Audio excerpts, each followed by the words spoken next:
Good afternoon, ladies and gentlemen. This is Matt Kinizar and Aaron Smith live here at the Reno-Sparks Convention Center. This is the 2013 USBC Women's Championship, so we're here to check out the defending scratch team champion, Coefficient of Friction. It's going to be an exciting afternoon here.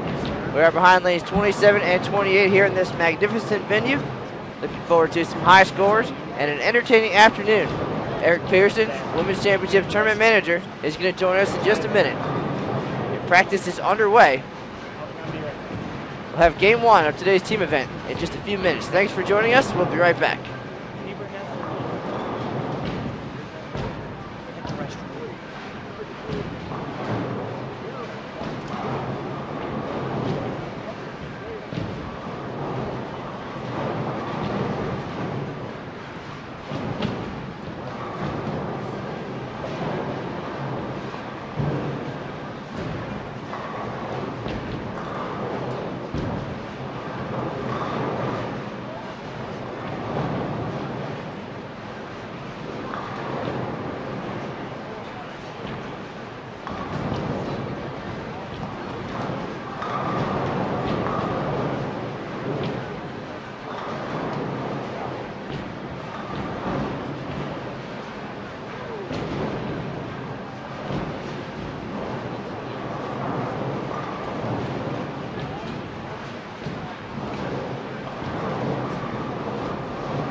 All right, folks, there's the 2-minute warning. So practice almost done here. Then it's time for business. The scratch team title on the line in just a minute. Thanks for joining us. Matt Ganizar and Aaron Smith live at the 2013 USBC Women's Championship. Stay tuned.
Ladies, practice has expired.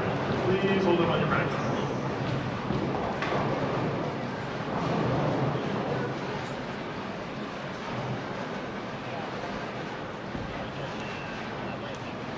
Ladies and gentlemen, we would like to remind you that flash photography is not permitted during competition, so please no flash while bowling.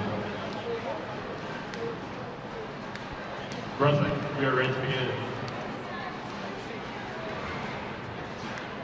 Ladies, at the sound of the bell, you may begin your competition.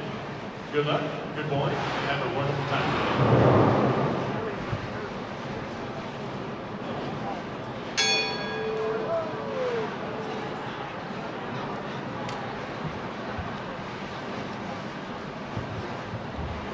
today. And there you have it, folks, the starting bell here for this 11 a.m. team event at the 2013 USBC Women's Championships. Coefficient of Friction on the lanes right now. The scratch team title on the line. Aaron Smith, we're in your house at the Women's Championships, the Reno-Sparks Convention Center. 44 lanes, built especially for the next two Women's Championships. Take us through the lineup for Coefficient of Friction and their companion team, Leverage Point. Gladly, Matt, and good morning, everybody. Start off with the defending scratch team champions, Coefficient of Friction. They have one lineup change compared to last year. Mandy Green will not be bowling because, as I heard earlier today, she's actually expecting today. So best of luck to Mandy and her new family. Leading off today is going to be Renee Steele. She is the new member of this year, followed by Jackie Wyckoff, Terry Steins, Brittany Hillman, and Kim Power. For Leverage Point, leading off, Tana Porcayo, Christy Sherbert, Liz Sauter, Harmony Sorrentino, and Cindy Avesta. So there's the rundown of the lineup, who we'll be seeing on the lanes today here at the RSCC. All right, and just to our left, the championship banner hanging from the rafters here. Just over the lanes. Coefficient of Friction took home the scratch team title last year with 33.02. Pretty solid score. And this year is going to take a little bit more effort, bigger number, 33.57 on top of the scratch standings. That's Eagles Edge Pro Shop, the 2011 Diamond Team champions, led by Joey Biondo, former Team USA member. She briefly led all events category as well. But fantastic effort from those ladies on that day. They had a 7th inning stretch, so to speak, a little bit of a power outage in the middle of their third game, and Still came back strong after that to shoot 33.57, which is actually the second highest scratch score in the history of the women's championship. So nothing can stop those ladies, but we'll see. We still have 31 days of competition here at the 2013 event, and I'm sure Coefficient of Friction is prepared and ready to challenge that number, so we'll see. Eric Pearson, tournament manager here at the Women's Championships, is going to join us in just a minute. Should be an exciting day with a lot of insight. I know Eric has been working very hard on some things he wanted to talk about specifically. He also has a hand in other short-term events like the USBC Queens, Team USA Trials, as far as lane patterns and such, and running those events. So they'll have some insight, some great details on some different things. So we'll have that coming right up. Looking forward to it. Yeah, that's understandable.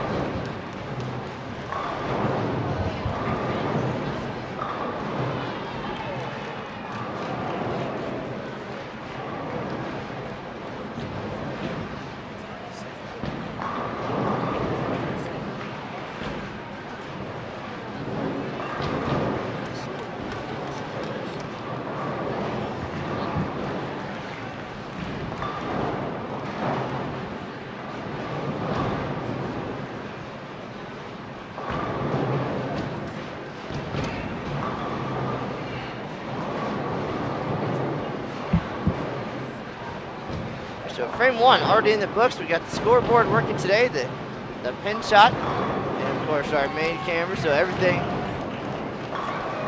working and ready to go. And now if Coefficient of Friction can get rolling here on lanes 27 and 28. So one frame in the books, 3 strikes for the 5 players.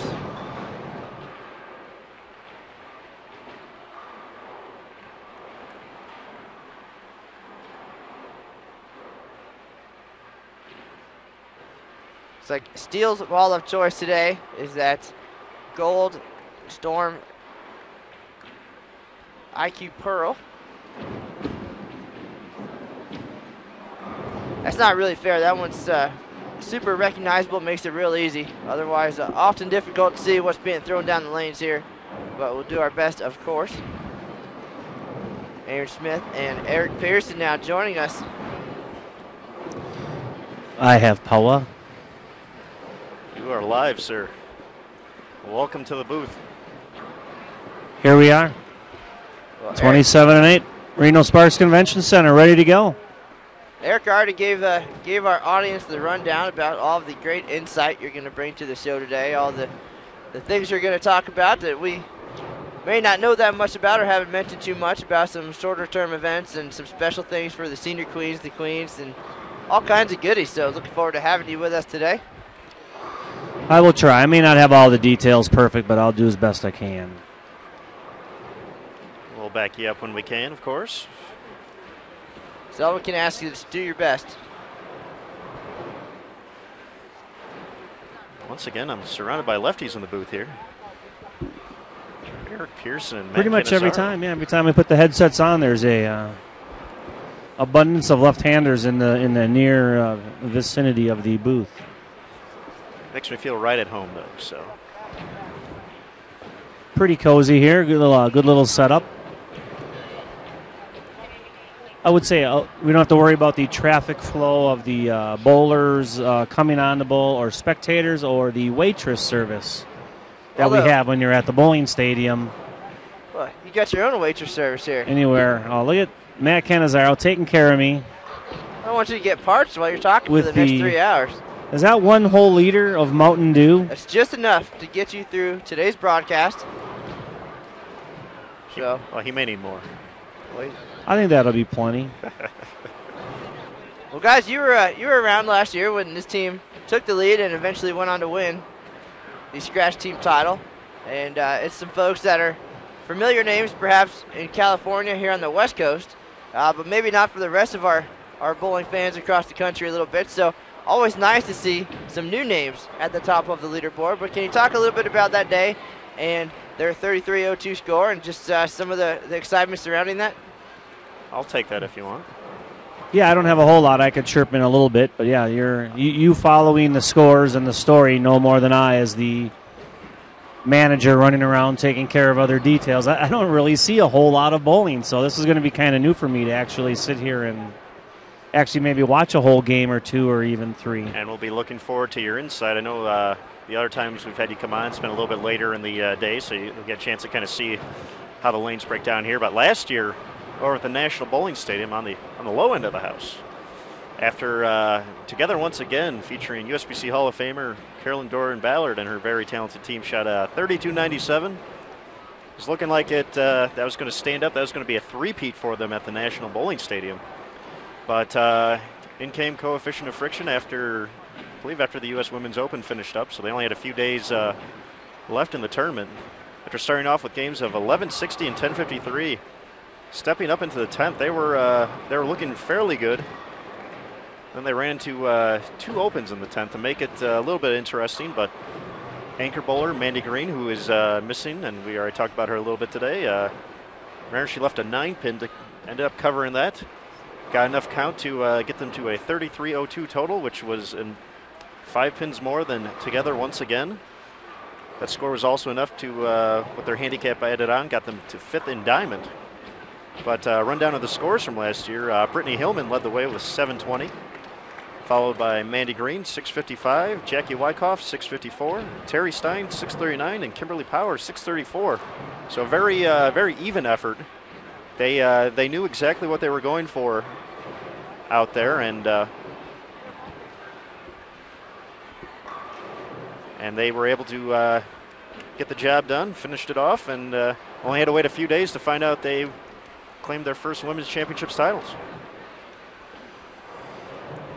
Yeah, I guess the only part I even remember about that was the fact that they needed the last, I mean, it came down to the last bowl, or it came down to the last shot. I guess I didn't realize it was only 5 pins. But I knew it did come down to the 5th bowler performing, and just the part I remember about it is the ladies coming off the lanes just being in such an ecstatic mood. Obviously not your household names like a Carolyn Doran or a Wendy McPherson or a Shannon O'Keefe, whatever. To see a team like this, all team from California, all come in. Jackie on some years brings 4 teams, 6 teams, whatever.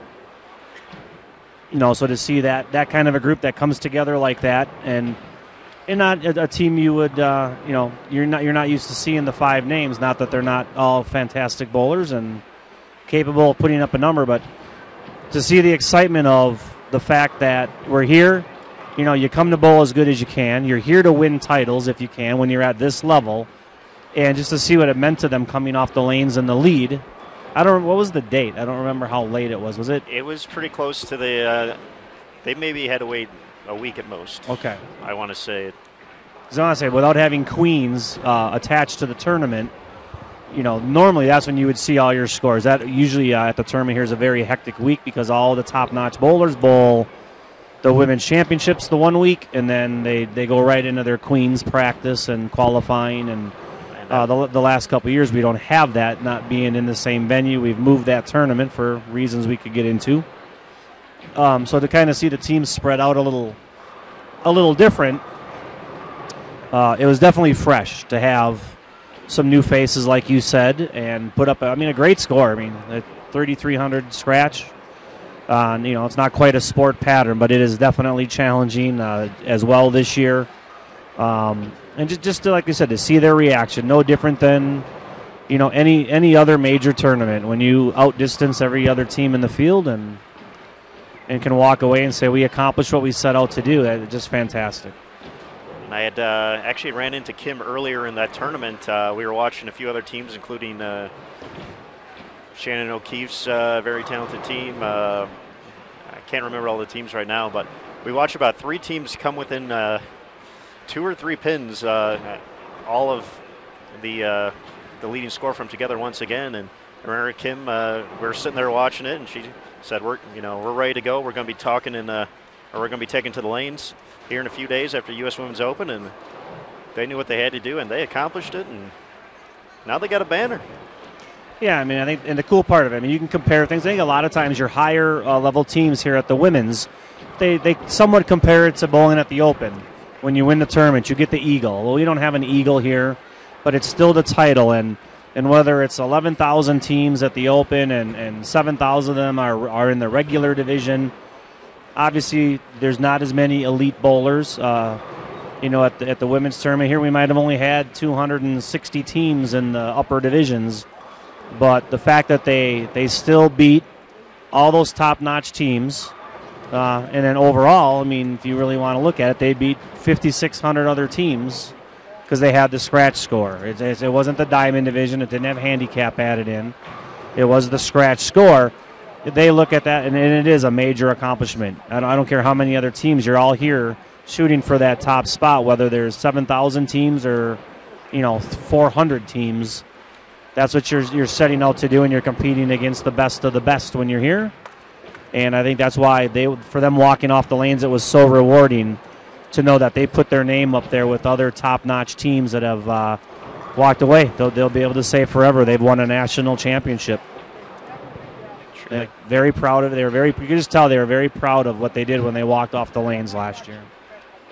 Very exciting indeed. And right now we're 3 frames in. Watch Kim Power put together a 3-bagger to start off her 2013 campaign. She looks like she's got just a little bit more left to right with the ball. Not a lot, but not quite as direct as a couple of the other balls. And she's the one with the 3-bagger. And, we'll see how it goes from there. I don't think on a condition like this, the carving away and trying to break down the oil is not nearly as important. There's not as much on the edges as you would have at, say, an Open Championships. But yet the ratio, I just looked at a couple graphs, actually. I popped in the lane maintenance room. They just got done oiling. The guys take the tapes and read them. And, the ratios are in the high 3 to 1, 4 to 1 range. On paper, it says 4.3 ratio.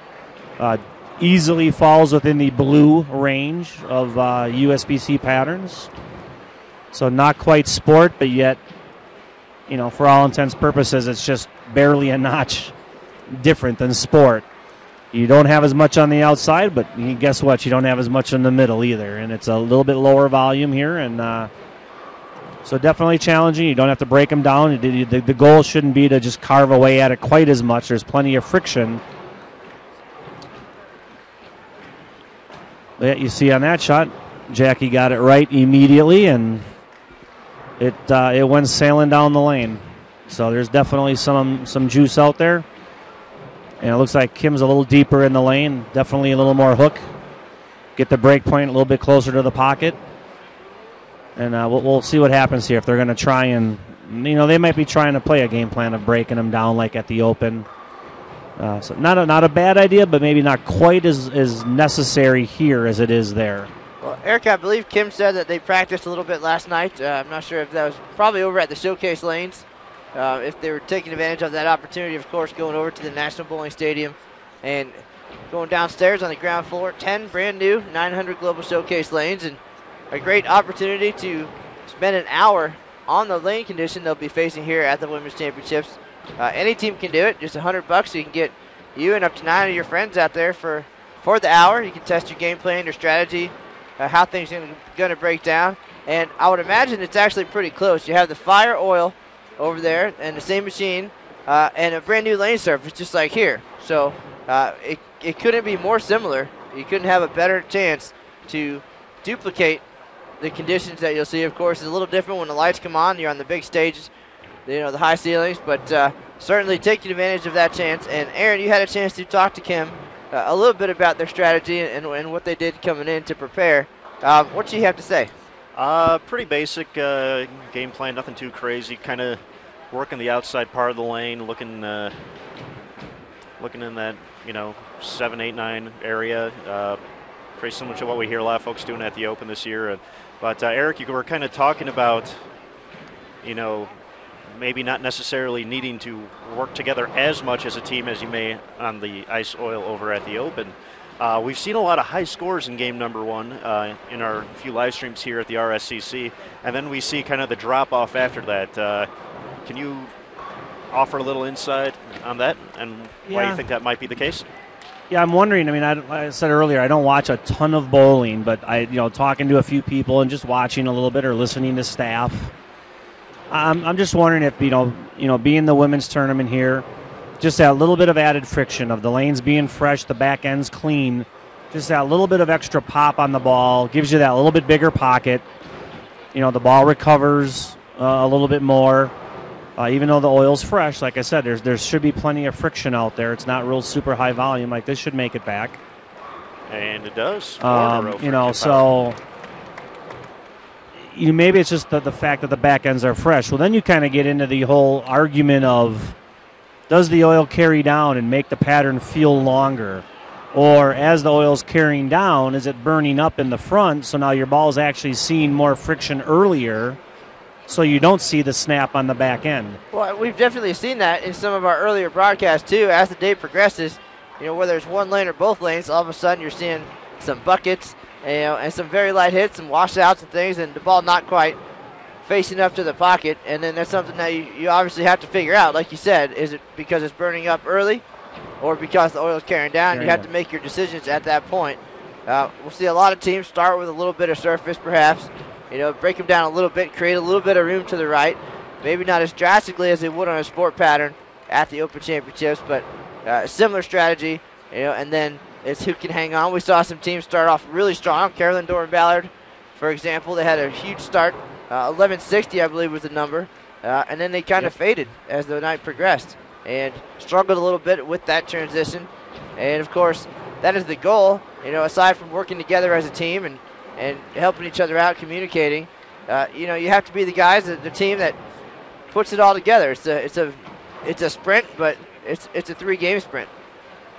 Right, and knowing that, and you see it at the Open every day, that certain guys are going to lose their look as the lanes transition and other guys are going to find their look.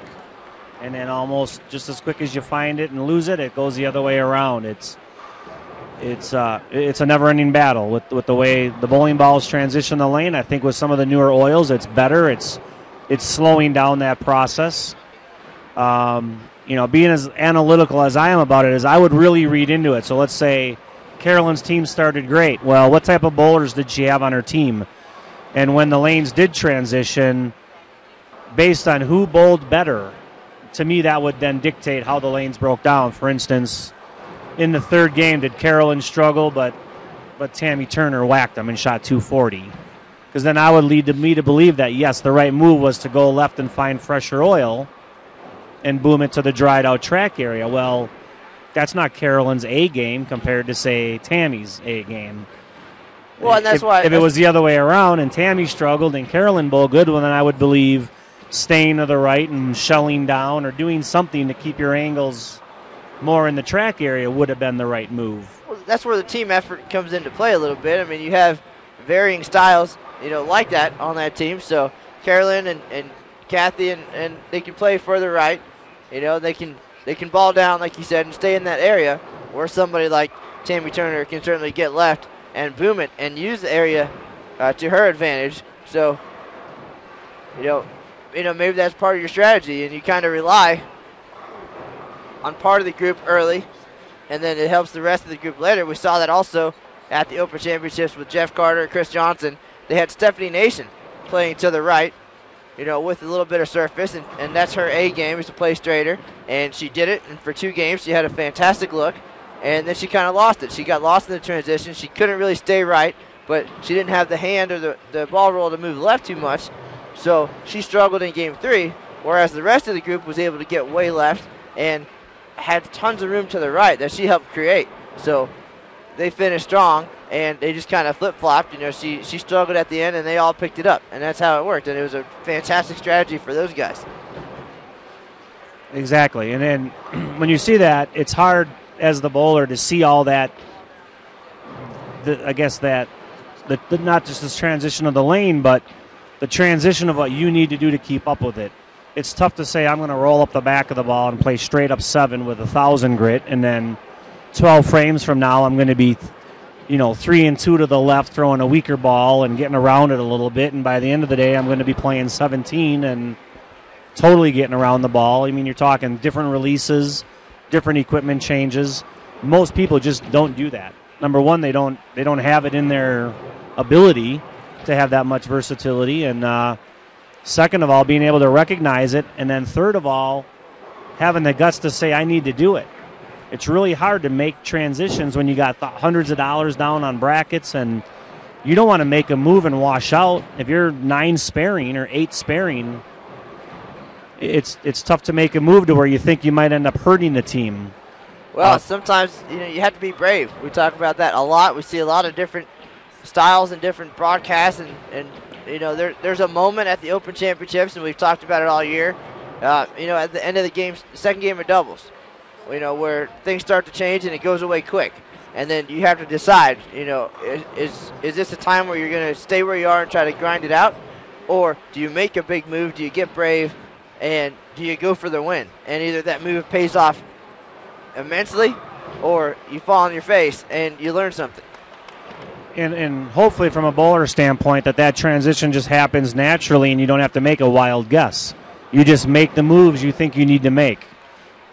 Does that obviously that doesn't happen every day for every group, but well, I think at this event it's going to happen. It's going to be a little easier to see that happening. The condition, absolutely, a little less drastic to begin with, and often the styles, more similar here. So you get to see that, and there's a little bit less thinking involved. I think you just go out there. They're focused on so many different things, especially having a great time, and everybody here looks great. So the goal, of course, always to win. You want your name on a banner here at the Women's Championships, but maybe not as much pressure. It's a little more laid back. Absolutely, yep. They just go out there and they do what they do, and of course the condition certainly helps that. But that's part of the tradition. That's what it's about here. Yeah, and even like just looking at their game here, they're not off and running here, but like you said, they're not chasing some huge number where they can't just string together a couple strikes at the end of the game here, shoot some 180s, 190s, 2-0s, and then, get a little bit hot and shoot a better game the next game. Well, I'll be honest with you. When we saw Eagles Edge Pro Shop come out and shoot 33.57 earlier this year, just looking at the record books, I was actually pretty surprised that was the second highest score all time. I don't know why. I guess based on some of the numbers that we're used to seeing across town, the 3400s, and and of course the caliber of players that we see at this event year in and year out, and some of the amazing years like 2010, where the highest score ever was shot, 34-24. I don't know, just some of the great players over the years getting together, and some of the teams that we've seen. I really expected that number to be higher, but again, it's less intimidating coming out knowing that you're shooting at a reasonable number. Well, obviously here we see a lot less, I'll just use the round number of 250.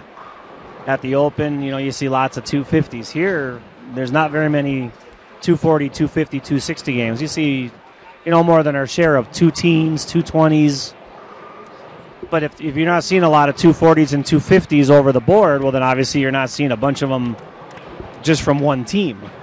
It's just not that common here. I think just a lot of that stems from the fact that it's still a national level condition. You're not bowling at home. It's not a house shot, and we hear that every day. It's kind of like the Open is why the lanes need to be so difficult. Well, it's not, is it the difficulty, or is it just the fact that it's different from home? Well, certainly. Anytime you walk into a new environment. And they're very hittable. I mean, I guess you just got to put it all in perspective of what's a good score. What should a team like this bowl when they come out here? And you're part of your role as the lane guy, before you put on your tie and run the show, is that you want to put out a condition that's fair, and you want it to be able to be attacked from different areas, different styles, everybody to have a chance to score. And you always seem to have an idea in mind of where you want the scoring pace to be, and I've never seen you miss it. So you guys work hard, you and Kegel, you talk with Brian Lewis and the staff, and you get to a point where, here's what we want to see for this year. You want the left side to have a look, the right side, different inside, outside. It's a little bit of everything. So you come up with a condition that certainly is playable, scoreable, and usually right on. And that's it, and whether you hit it or not, that's debatable. I mean, every year I do just the opposite and say, I wish we would have done this a little different. It could have been better, but that's just my mentality. That's the way I think, is that we shot for a certain look, and It's decent. I wish we would have done this. I think we would have had it perfect, but it'll never be perfect. I've come to the conclusion that whatever pattern you put out, you end up with the results you get. If you were to alter that pattern just slightly, all you would do is make one bowler bowl worse and another bowler bowl better. It would just, those minor little changes just affect who bowls better. And I think as long as every year we just keep it a hair different and change it up just a little bit, there's always that guesswork and people have to show up and they have to study it, and when they get here, do the best they can to manipulate it and put up the best score they can. Well, it never plays to one strength, which is good, and then it is a national tournament, like you said, so you should expect to have to step up and make quality shots, repeat shots, and make your spares. That's what it's all about. It's not impossible. It's not the U.S. Open, but certainly you shouldn't have the room to make mistakes like you do on a house shot because you are crowning the national champions here. You are the best in the country of the USBC membership, and you should earn it. You should have to earn it. And for those who work hard and practice hard, they're rewarded. They make their good shots, and that's it. It's as simple as that. If you come out and it's obviously different than what you're used to, but if you didn't put in the time, then you're not going to find the success. Right, and those good shots this year, if you're talking about the Open, those quality shot-making abilities are going to give you a slightly higher team score than maybe, the last few years. And then likewise, the doubles and singles, you have to make all those quality shots to shoot a good score. The doubles and singles pattern's a little flatter, and but not to say that that's not okay. I guess there's no rule written anywhere where what should be the winning score every year, and how do you put out a pattern that's basically a wild guess? How do you know what 50,000 bowlers are going to bowl when they come to the tournament every year? Does it appear like scores are way better at the Open? Well, yeah, you've got 3 3,500s. Somebody said to me, "Oh, they must be too easy this year. Those guys broke their record." Well, that's part of the challenge with these events, is that every year is different, and every year you get a shot at it. You get one chance to prepare and go out there and bowl, and no matter what you do, that next year you get another shot, and it's going to be a little bit different. So if you didn't bowl so well this year, then it'll be something different for you next time.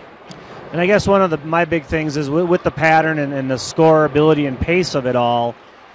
I had someone bring up the point that, the guys broke their record and there's been 3 3,500s.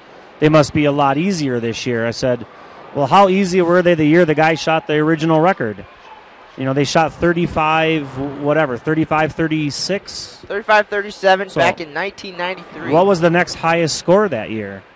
If it was more than 100 pins lower, that would almost make me look like, what happened? You're going to tell me out of the thousands of teams that bowl, one team just happened to bowl that much better than everybody else? I would expect that if the pattern's playable, you're going to see a nice transition of scores, from first to second to third, all the way to 10th, all the way to 50th, and all the way down the line, and for every single event also. The other thing I like to see at the Open is that when someone does take the lead, very seldomly is it by more than, 50 or 100 pins. The guys come in and take the doubles lead. How much does it change? Oh, they knocked it off by 8. Oh, those guys caught an extra double and they knocked it off by 12. Not to say that happens every time, but it makes me feel better when that's what happens. Now, early in the tournament, you don't know because there's not as many teams in and somebody could put up a monster score right away. But as you go along, it just kind of all takes shape. And that's what I like. Here, not quite as easy to tell. Not quite as many teams, not as many powerhouse teams. A lot harder to see the scores, but when it's all said and done, even when you look back at the Ruby division or the Sapphire division with the handicap, it's amazing how the scores just kind of all fall right in line. I don't know if it's just because of the sheer numbers or... Well, let's talk about this year's event a little bit. We mentioned that the USBC Queens not part of this event this year. The U.S. Open not here alongside the Women's Championships. So some of those top teams maybe spreading things out a little bit differently, whereas normally they'd come all in the same week and post up, the big scratch numbers all at once. We're seeing these teams come, throughout the 81-day run of this year's event. Things kicked off on April 12th, and will go all the way until July 1st. And our last broadcast of the year actually is on June 30th. And it certainly is a team that is in contention for potentially putting up some big numbers, winning everything. And we've seen from day one all the way until now, Shannon O'Keefe bowled on opening night. She just came in and bowled, found a spot. She was in town to bowl the Open Championships with her husband and their talented team over there. A lot of the ladies are doing that this year. They're coming out with their normal Open Championships groups and just finding a spot over here. But so dynamic a little bit different here in 2013. And so we'll see the big score spread out throughout the event. Next year, not so much. We're back to business in 2014. Both the Open and Women's Championships will be in Reno for the second consecutive year. This is the first time ever in 2013.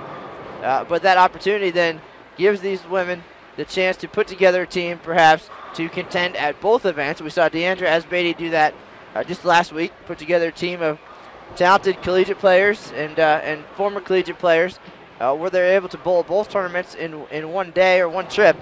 And we'll see that next year with the Queens returning to Reno. It'll be the end of June 27th, I believe.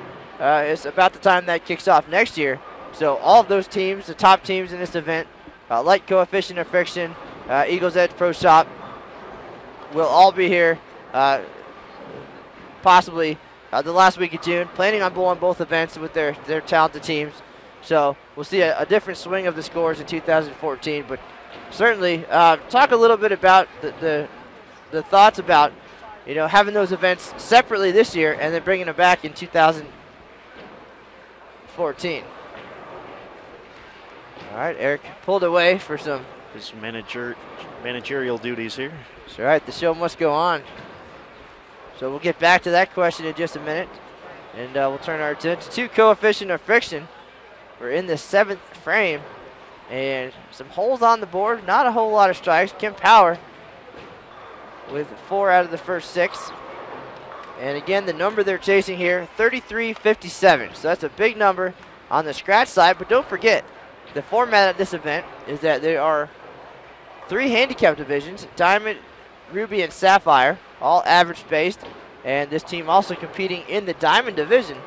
So the possibility of 2 titles with a big score. We saw that in 2010 with Liz Johnson and her Bowler's Choice team. They shot the highest scratch score ever and also took home the Diamond title that year. They had just 12 pins of handicap, but it was enough. So this year, 33.57 leading scratch and 34.51, the defending champs in Diamond team on top again. And I know they're around town and back home in Albuquerque watching right now, always curious about how many pins this team gets and what are their scores. And I know they're also watching on xbowling.com, so they have the opportunity to watch frame by frame to see how things unfold. They can just go to that website and select the women's championships. Again, xbowling.com, and they can find lanes 27 and 28 and see it as it happens here, see what pins they leave and if they're going to hold on for one more day. So Eric Pearson now back with us. We're talking about the USBC Queens next year and how things are going to change, and then we'll get into some of the real changes at the Women's Championships for 2014. Great. Yeah, I just had a little issue there. Took care of there. Yeah, I'm really hoping next year's things turn around. We'll get into the changes in a little bit, but next year that should be a very positive week. It'll be at the end of the event, obviously. We'll have the Queens and Senior Queens over at the stadium late June. The ladies have an opportunity to come and compete in the Open Championships as well as the women's here. One of the things they like to do, a lot of them, they can put together some of their more powerhouse teams, as well as a lot of times when the Queens and Senior Queens are together, a lot of those ladies are just good old friends, and they like to pair up and bowl. So you'll see, some of your Senior Queen ladies, bowl with the younger girls that might be here to also compete in the Queens. So that helps just form stronger teams. It's a good week. It's a very hectic week, and basically 2 or 3 days. So they come in and put their teams together, bowl their doubles and singles. Next year will be a little harder as they try to maneuver around and get their dates in for the Open as well. We've seen some of those challenges this year, actually. The ladies come in and they try to find a way to bowl both events and not necessarily do the squad times fit in quite right. They do the best they can. So next year we'll get into the time changes. That hopefully that'll help a little bit. But yeah, I think next year will be very good. We're going to go back to scratch competition with more divisions. So that was another reason a lot of your higher end ladies thought, I can't quite time it right to make it out to bowl the Open and the women's at the same time. You mentioned that a lot of the better ladies kind of planned their trip around bowling the Open. They came with their Open team, and then because of that, they couldn't get the ladies together to necessarily come over and bowl at the women's. So I'm guessing you're going to see a lot less teams make a run at the scratch division title and the diamond division. But next year that should hopefully that'll all change. One of the reasons the Queens is not here, that was just the fact that it takes up a whole week of time, and we lose all those available time slots to have just your regular ladies out here bowling, as well as next year we're going to host the ITCs in this building in April, and we wanted to block off those dates. We didn't want to have ladies say, you can bowl this year in those time slots, but then next year we're not going to let you bowl those days. We didn't feel blocking off almost 2 entire weeks was good. You're just limiting, dates that the ladies could bowl. So the decision was made, knowing we were coming to the convention center for back-to-back years, that we would move the Queens and the senior Queens to another location for a couple years. And now next year we have the opportunity to bring it back at the stadium. And then we'll see what happens in the years after that. Not really sure what the plan of attack will be. All right, well, speaking of the plan of attack, Aaron, you're watching these two pairs, these two lanes pretty intently. And we're seeing some strikes on the board now. Coefficient of friction. Everybody struck there in the 8th frame and 3 strikes in the 7th. But what are we seeing as far as is it they're getting comfortable? Are the lanes starting to open up? What are we seeing happen? A little bit of everything out here, Matt. Brittany Hillman's getting lined up. She's actually lofting the heads a little bit. Not sure if that's naturally her game, but it seems to be working. Renee Steele, actually, these past 2 shots has been using a different ball on each lane. So they're definitely seeing, I know Jackie Wyckoff's made a ball change since the beginning here. But it's a little bit of everything. Still looks like Kim Power is kind of in the same area. She's still struck 6 out of 8 shots so far. So, just looking at Jackie, obviously she left that ring 10 and then have it fall off in the gutter. Obviously, she carries that shot right there. She'd be looking up at a 3-bagger, going, okay, those 2 opens aren't great, but the fact that I've bounced back with a 3-bagger and a chance to go off the sheet would have been a huge difference. But I think she needs to put that out of her mind and say, I've got a good look here. I've hit the pocket now very well the last few shots here. I just need to get loose. She, to me, looks a little bit, a little edgy. Maybe not quite as loose. I don't know how the ladies take it. We announced them in the squad room. We gave them their championship trophies from last year and recognized them there. We recognized them here out on the lanes real quick. You wonder what's going through their mind. Are they still thinking about, we did this last year. We started with, what was their first game last year? 1160. So do they put pressure on themselves that they're not shooting that number, right away? Coming in, they felt great about what they did. You said it. You talked to them when they left the lanes last year. And to beat some of the top names, some of the familiar names that you see on TV, you've seen in the PWBA, you've seen all on top of all the standings everywhere you go, pretty much some great players. And then to beat some of those fantastic teams, you have to feel 100 feet tall at least coming in. And then, knowing that you did it once, you have to feel every time coming in that it's possible to do it again. And, we see a lot from Jackie and Kim on Facebook. And Jackie, very involved with the bowling riders, so always getting the news out and keeping an eye on how the other teams are doing. So you have to look at some of the scores coming in, and of course, always pressure being a defending champion. We talked to all of them, and first-time champions at that. Correct, exactly. That's what I'm saying. Is how well do you you've done it, you're capable, but you wander in and you don't get off to that great start. Do you doubt yourself for a second, or do you just say, hey, We know we can do this. Just everybody settle down. Not all 5 people need to be striking at the same time right away. Just hold in there. I think if they can just settle down here and get 3 or 4 strikes here in the 9th, 3 or 4, doubles in the 10th, they'll finish with a real solid game and they'll be on their way. And I would not think that the lanes are going to get tougher for this group. There's already 2 or 3 ladies migrating to the left. Jackie's got a shinier ball in her hand. And what I've known, if you guys have noticed this, but I noticed just kind of watching some of the better bowlers that as they move left, if you have the right hand and the right rotation, the carry just gets better. The ball, when it comes from the way outside, it's a little wishy-washy. Sometimes it gets there, sometimes it doesn't.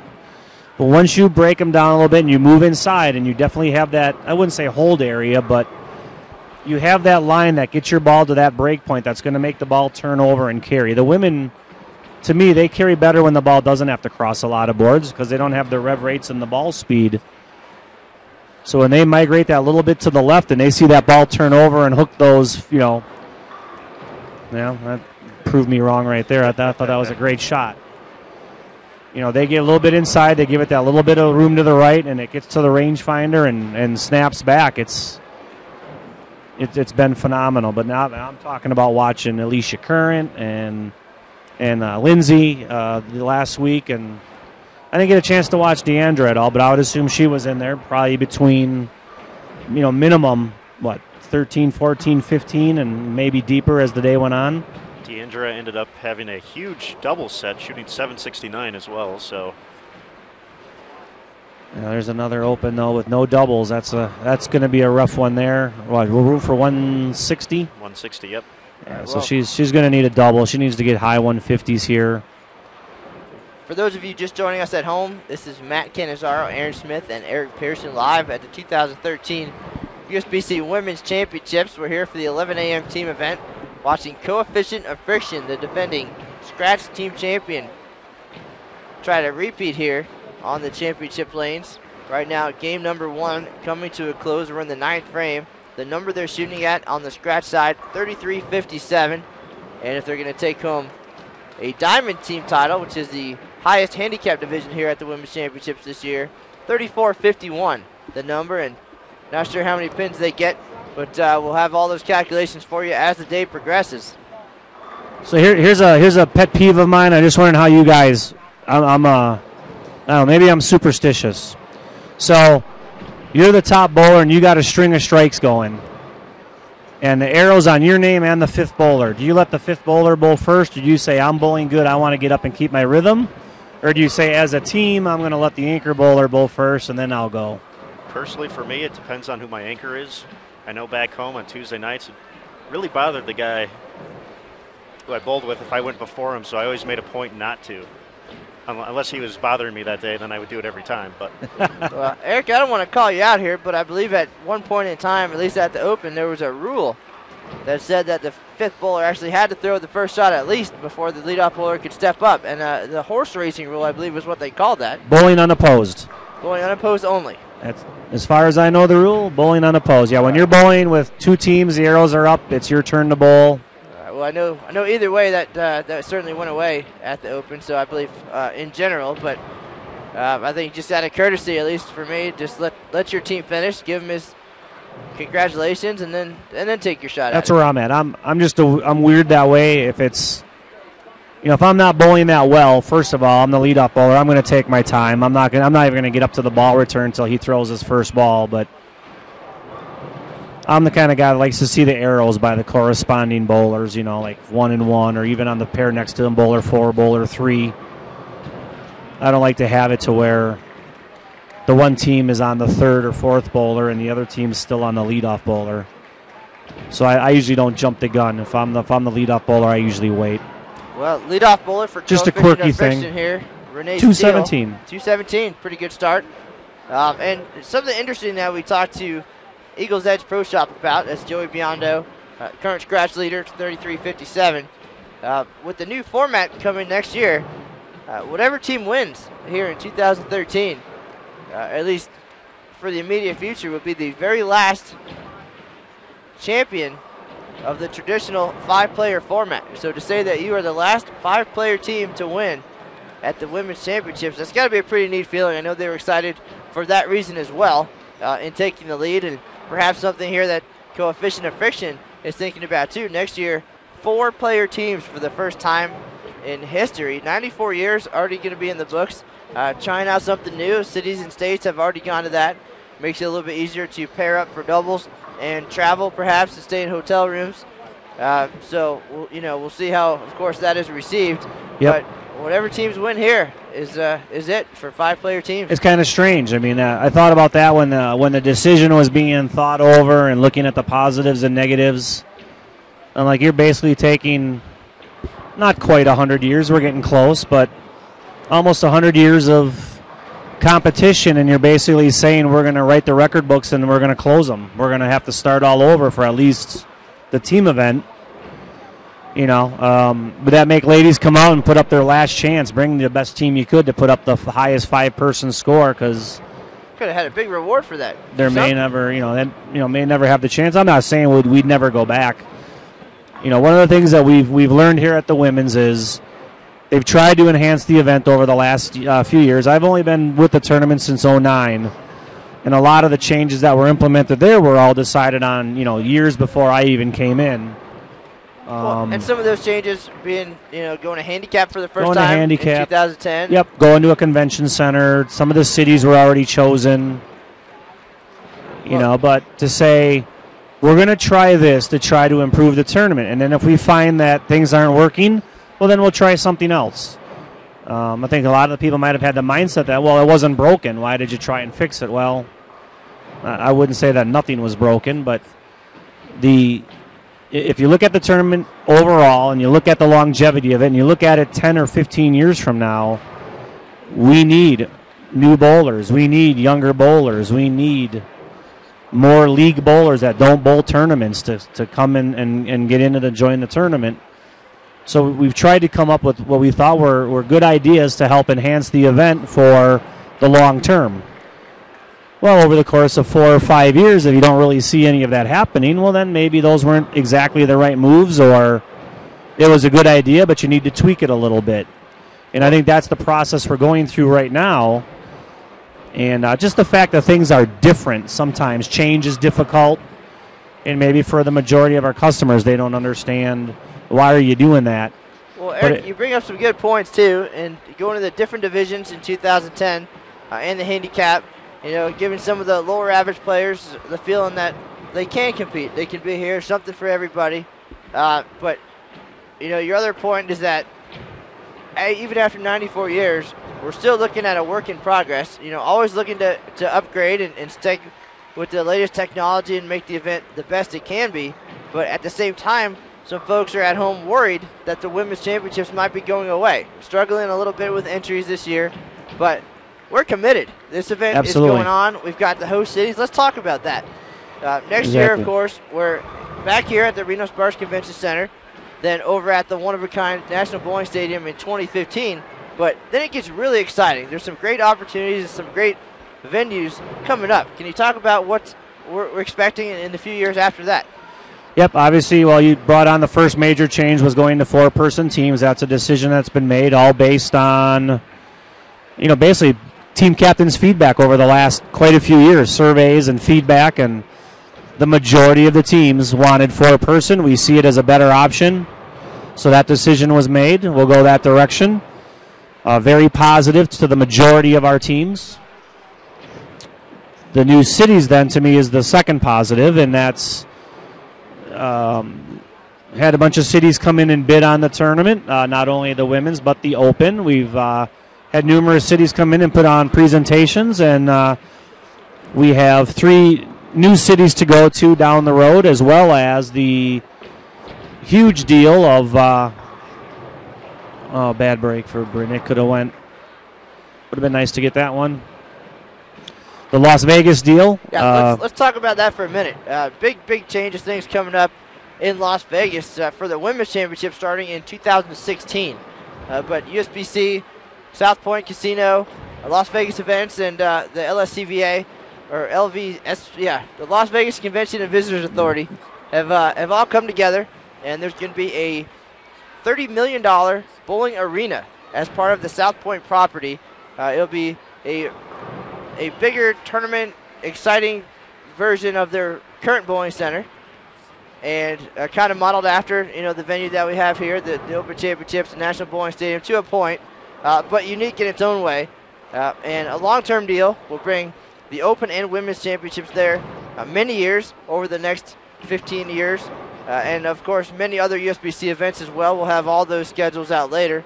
But the Women's Championships headed to this great 60-lane bowling arena in 2016, a city that the event hasn't been to in a long time. Always big numbers in Las Vegas. Looking forward to that in 2016. I agree. 60 lanes is the plan right now. I know I've heard there's been a little bit of groundbreaking there. The venue's also going to house a secondary equestrian area. I guess South Point has lots of equestrian events, so part of the building is kind of a twofold thing as far as the casino goes. We will have 60 lanes on the second level, a split house, 30 on one side, 30 on the other, with our stadium seating and center desk and all that right in the middle, looking both directions. Not sure exactly when that's going to start to take shape, when the building or the foundations and that are going to go in. But the plan for that is May of 2013, so it should be already underway. Those guys were in town this week to get some final ideas, looking at the National Bowling Stadium and the Convention Center on what the needs are for a national tournament. And certainly a lot of great events already being held at the South Point Bowling Center, but there's so many more opportunities now. We'll have that other bowling center for side events and different things as well. 64 existing lanes in the bowl. They do a great job with their bowling. They have lots of tournaments. They'll host our Senior Masters coming up shortly. We've done some other events there.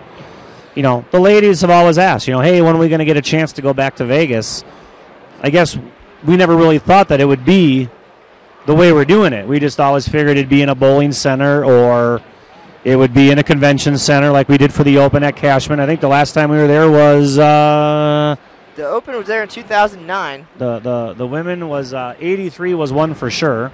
83, 14,430 teams. Was it 83? Was that the last time for the women? Looks like it. That was the record for both tournaments at the time. Also in 73. I was going to say, I remember the threes. I didn't think it was 93. So you think, Las Vegas, of course, always hopping, always something going on, and perhaps our events not having the impact that we would in a city like Reno or Wichita or Mobile. But, the opportunity to go there now, the numbers say that the bowlers love it. They enjoy it. They're going to see it a lot. But that's not the only city coming up on the schedule. I think the cool part about Vegas is that it's kind of spread out. I mean, I think we only have 2 tournaments right now that are definitely on the calendar for there. I believe 16 and 20. 16 and 20, yes. 16 and 20 are the definites. Obviously, we're going to go there more than that, but I just like the fact that they're spread out. A little change of pace there. We will be coming back to Reno. Obviously, those years will be spread out a little bit. And I try to tell the ladies, I get it just about every day. Hey, we keep coming back to Reno. We can get into that at a later time, but they do a ton for us here. We're lucky to have Reno to come back, and we just need to fill in these couple years and have decent turnouts, and then we are on our way with a bunch of new cities, starting with Vegas, and then Baton Rouge 2017. Women's Championships headed to the Baton Rouge River Center. The Open was there in 2005 and 2012, and a convention center build is going to happen there. The Raging Cajuns down there in Louisiana absolutely love having the Open Championships. They're going to love the women. They have been there in the past in bowling centers, but something new now coming up in 2017. So a new location and a great city. Then in 2018, back in Reno is the plan. Part of the original contract. That would have been way back in 1994 or 5 when they wrote it. Every 3 years, 2018, I believe, was the last tournament slated for the women's championships. That is correct. Some excitement after that. Aaron Smith, we're going to Mobile, Alabama in 2021, but the exciting 2019 event is going to be in Wichita, Kansas. We talked to Brent Bowers just the other day on our last broadcast. I was wondering if you're going to bring that up, because he was already talking to me about what the city's looking to do. they're going to go around to state tournaments, city tournaments within a 4 or 5 state radius, and really help promote the event. And that's part of when they put on their presentation. That was one of the things that Wichita really stressed of what a great bowling community, what a rich tradition and history they have there. That was one of the reasons we decided it'd be the 100th anniversary. Yes, it'll be back in bowling centers, but they're used to hosting events. We should be able to accommodate our team event, should have a squad room and be able to do all the things that we do in a convention center in that bowling center. Well, Brent, and then doubles and singles would be the other Thunderbird Bowl. Thunderbird Bowl. And North Rock Lanes will be hosting. I was going to say, is it Thunderbird or was it Thunder Bowl? Thunderbird Bowl. Thunderbird, all right. How about that? Now, Brent Bowers, part of the Bowl Wichita group, pushed real hard to get the event back there. The Open originally was slated to go there in 2011. Things didn't quite work out, but they immediately put together the group that would really push to bring one or both events back to Wichita, and they're excited. They're ready. Brent talked to Aaron for quite a while the other day about some of the details that you just mentioned, and how excited they are to be a part of the 100th anniversary of the Women's Championships. So certainly looking forward to that. I know being in the Midwest, certainly very convenient for the players as well, and a lot of talk about that. And then again, as we mentioned, in 2021, going to Mobile, Alabama. So a lot of excitement coming up. Aaron, what do you got for that? Mobile going to the Arthur R. Outlaw Convention Center, which I believe was going to go back to Open history here. Was that open for the 1994 then the ABC tournament? That would have been it might have been the first event held in that building. Is that what you're saying? That's what I believe it was. Yep. It also was the first time women were allowed to bowl at the Open Championships. So some folks now 20 years in the making. So a lot of history for their championship tournaments in Mobile as well. So again, a new location further east. Certainly we don't want to take away anything from our home away from home in Reno. I actually had the opportunity to introduce some new folks to Reno this week. One gentleman is a video guy from Minnesota. He's in town doing some work and is just amazed by the convenience of the city and just being able to come into town here and be right across the street from the bowling venues and just don't need a rental car. It's real easy, real simple. A small town, easy to get around, so he liked that part of it. And then just a couple days ago, we had the folks from Yahoo in town. Yahoo on the road. They're making a cross-country trip, and they'd heard about the National Bowling Stadium and what a fantastic venue that is. So they made sure they stopped in Reno on their way from New York to San Francisco. And you can read about it, you can see it in the movies, but until you walk in the door and see how amazing that venue is and get those butterflies when you walk into a championship bowling venue, it just doesn't do it justice until you're through the threshold. And it's been exciting to be able to open the eyes to some new folks about just what this city's all about. We hear a little bit from the ladies, why is the one tournament at the stadium and the women are here. That is very convenient to stay downtown and walk across a couple blocks and get to the stadium. I will say here, having the women at the convention center, a nice brand new venue. It's gorgeous in here. We're going to use it for 2 years. One of the reasons we're here, the ability to build it and leave it, which has never been done. And got to say that all of our major hotel sponsors stepped up. They all have shuttles that are bringing the ladies, to and from the convention center. It's working out just fine. I know the hotels have gone out of their way and very hefty costs to provide those shuttles to get the ladies here, but they feel like that is something they need to do for their hotel guests, and it's all worked out. Obviously, anytime you start a major endeavor like this, it's a little rough the first couple days, even a week or two in, but things have really started to steady off here, and we're flowing every day. But we'll do the same thing next year. Anything that we see that maybe we could tweak a little bit to make better for next year, we're back here again. So we'll take those necessary steps to try to make it even bigger and better next year. And then 2015, we are back at the stadium. So kind of back to the routine that our bowlers are used to. So some key thoughts there, of course. All these great changes over the years, in recent years especially, all with the bowlers in mind. And based on a lot of the feedback that we get from what would make this event better for them, changes in the format, handicap scratch, the venue, all trying to promote the event and the sport and draw them out and make them feel like, their feedback is being heard, certainly. And like you said, when something doesn't work quite right, change it up. And then, all these different host cities, the ability to go to the places that want us. And then when we're there, you can see how much they appreciate it. They welcome the bowlers from the minute they get off the airplane everywhere in town. And it's a fantastic feeling for the bowlers. Everywhere you go, you see those signs. And especially here. And again, Wichita already working on the 2019 event, and it's still so many years down the road.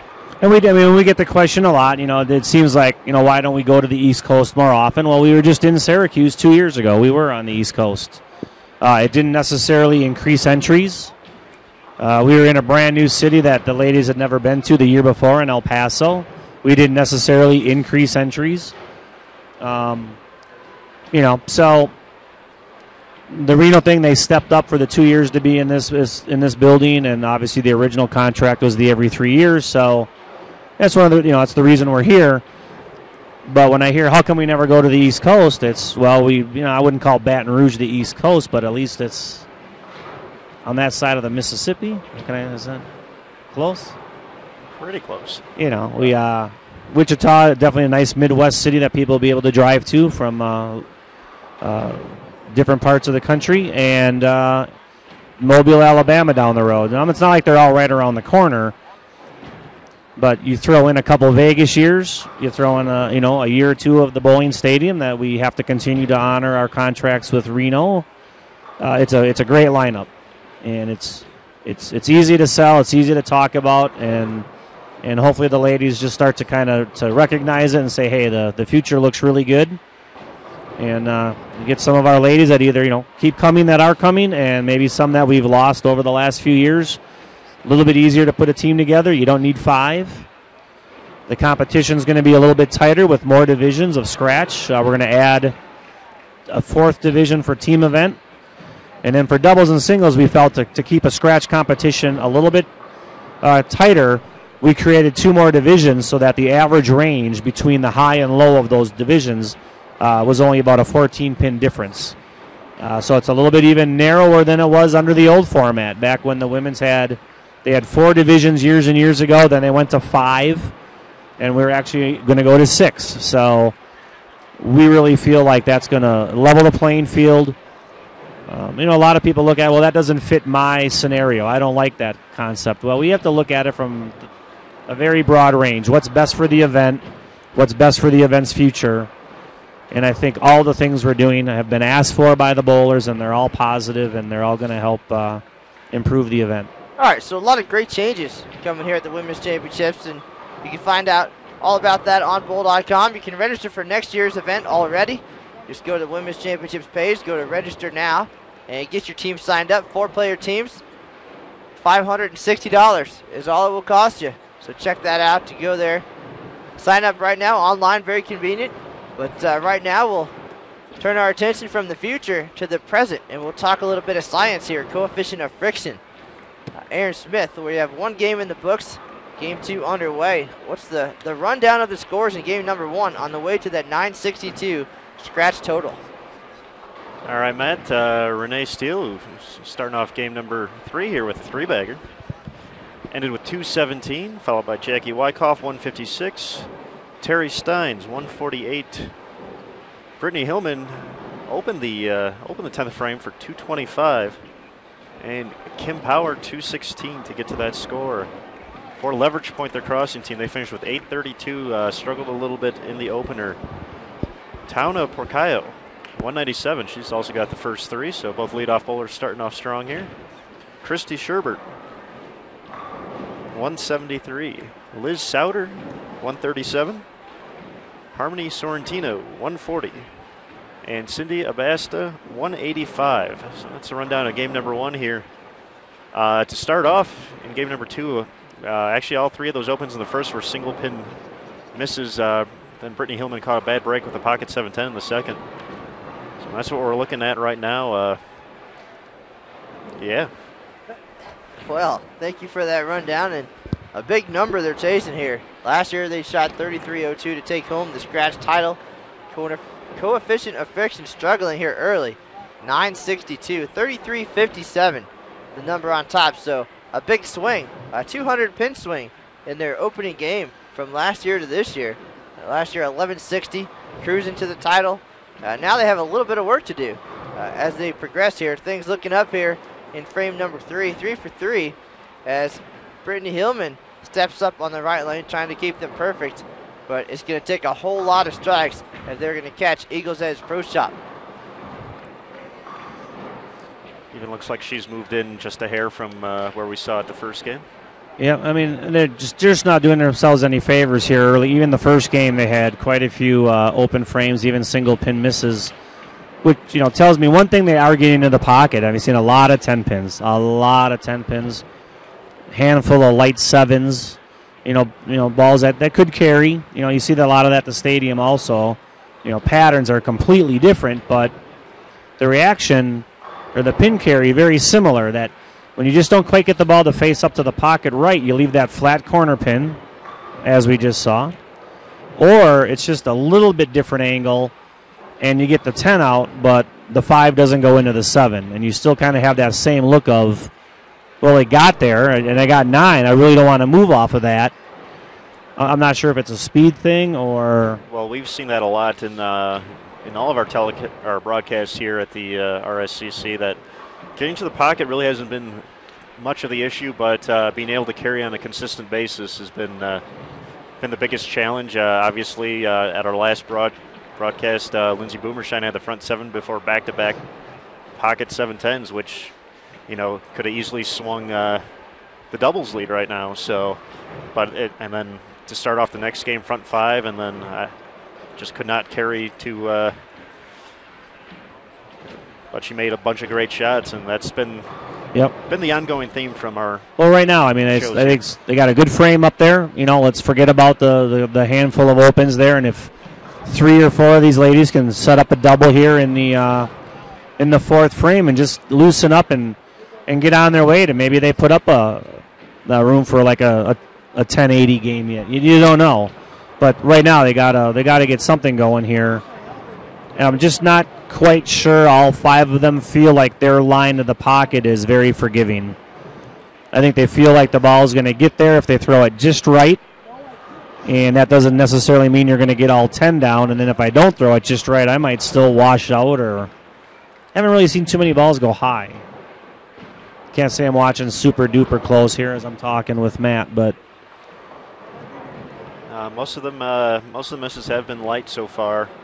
I just washouts. I just wonder if they're just a little bit too far. Like this ball's not, obviously. That's going to suck to the pocket. You wonder if Jackie could move in just that little bit. But she's got to move everything, and she can't move her feet and then miss right. She's got to move her feet, move her target, and you just wonder if that'll give her that little bit bigger pocket. Now when she misses right a little bit, she tickles the head pin. Maybe it strikes. Maybe she leaves a 2-pin. But for where she's playing right now, she misses right. It's probably a bucket or the 1-2-4. And we saw her miss the head pin last time here on 27. So. And they're talking, they're communicating. It looks like, I don't know, just where her feet are on the approach. I think she's moved a little left. Well, that's all part of the challenge, is to work together. Oh, definitely move left. And look at that, a trip 4. She could probably even go another board with her feet and leave the target the same, or. You can tell the reaction there is good break, but the ball reaction tells me that's a much better spot to be. In your mind, you're going, if I miss a little bit, it's not going to work out for me. Well, you're in the wrong spot. Even when you're bowling on difficult, challenging patterns, if you're throwing the ball feeling like you have to be picture perfect, even to get to the pocket, and then if you get there, you might not strike. Well, that's a formula for a disaster. That sounds like my 9 games of Open Championships. I don't think any of us want to talk about our Open Championships performance here. Yeah, we don't want to bring that up. Well, let's talk about some of the other performances here at the Reno-Sparks Convention Center this year. We've had the opportunity to see some great scores. Some folks have certainly figured out the carry and put up some big numbers. And Aaron Smith, again, this is your house. I know you have the numbers. You're the man with the calculator. We've had some great coverage on bowl.com. If you're curious about some of the big news items, you can find that on the Women's Championships page. You can also find the leaderboards up and running if you want to know who's in the lead in some of our other divisions that we might not talk about so much. Diamond, Ruby, and Sapphire. Some of your friends from home, perhaps. You can check that out. Just go to the women's page and find the scores. Same thing. She made a little move left. She let go of it. It almost looked her body reaction was that ball's not going to hook. And it's 10 in the pit. I think as you move left, even though you feel like you're throwing the ball farther away from the pocket, by moving left, your break point's actually closer to the pocket. And if you miss a board or two to the right, the ball still has a chance now to get back to the head pin because it's only leaking out to, say, the 8 or 9 board at the rangefinder instead of all the way it's hanging out around 6 board at 40 feet where it's not going to make it back. Well, somebody who didn't miss much in her 9 games here at the Women's Championships, Shannon Puhowski. Familiar name, a champion here in 2011. Also has a team title not too long ago. But Aaron, she had a pretty fantastic night. She bowled all 9 games in one day. Tell us a little bit about that performance.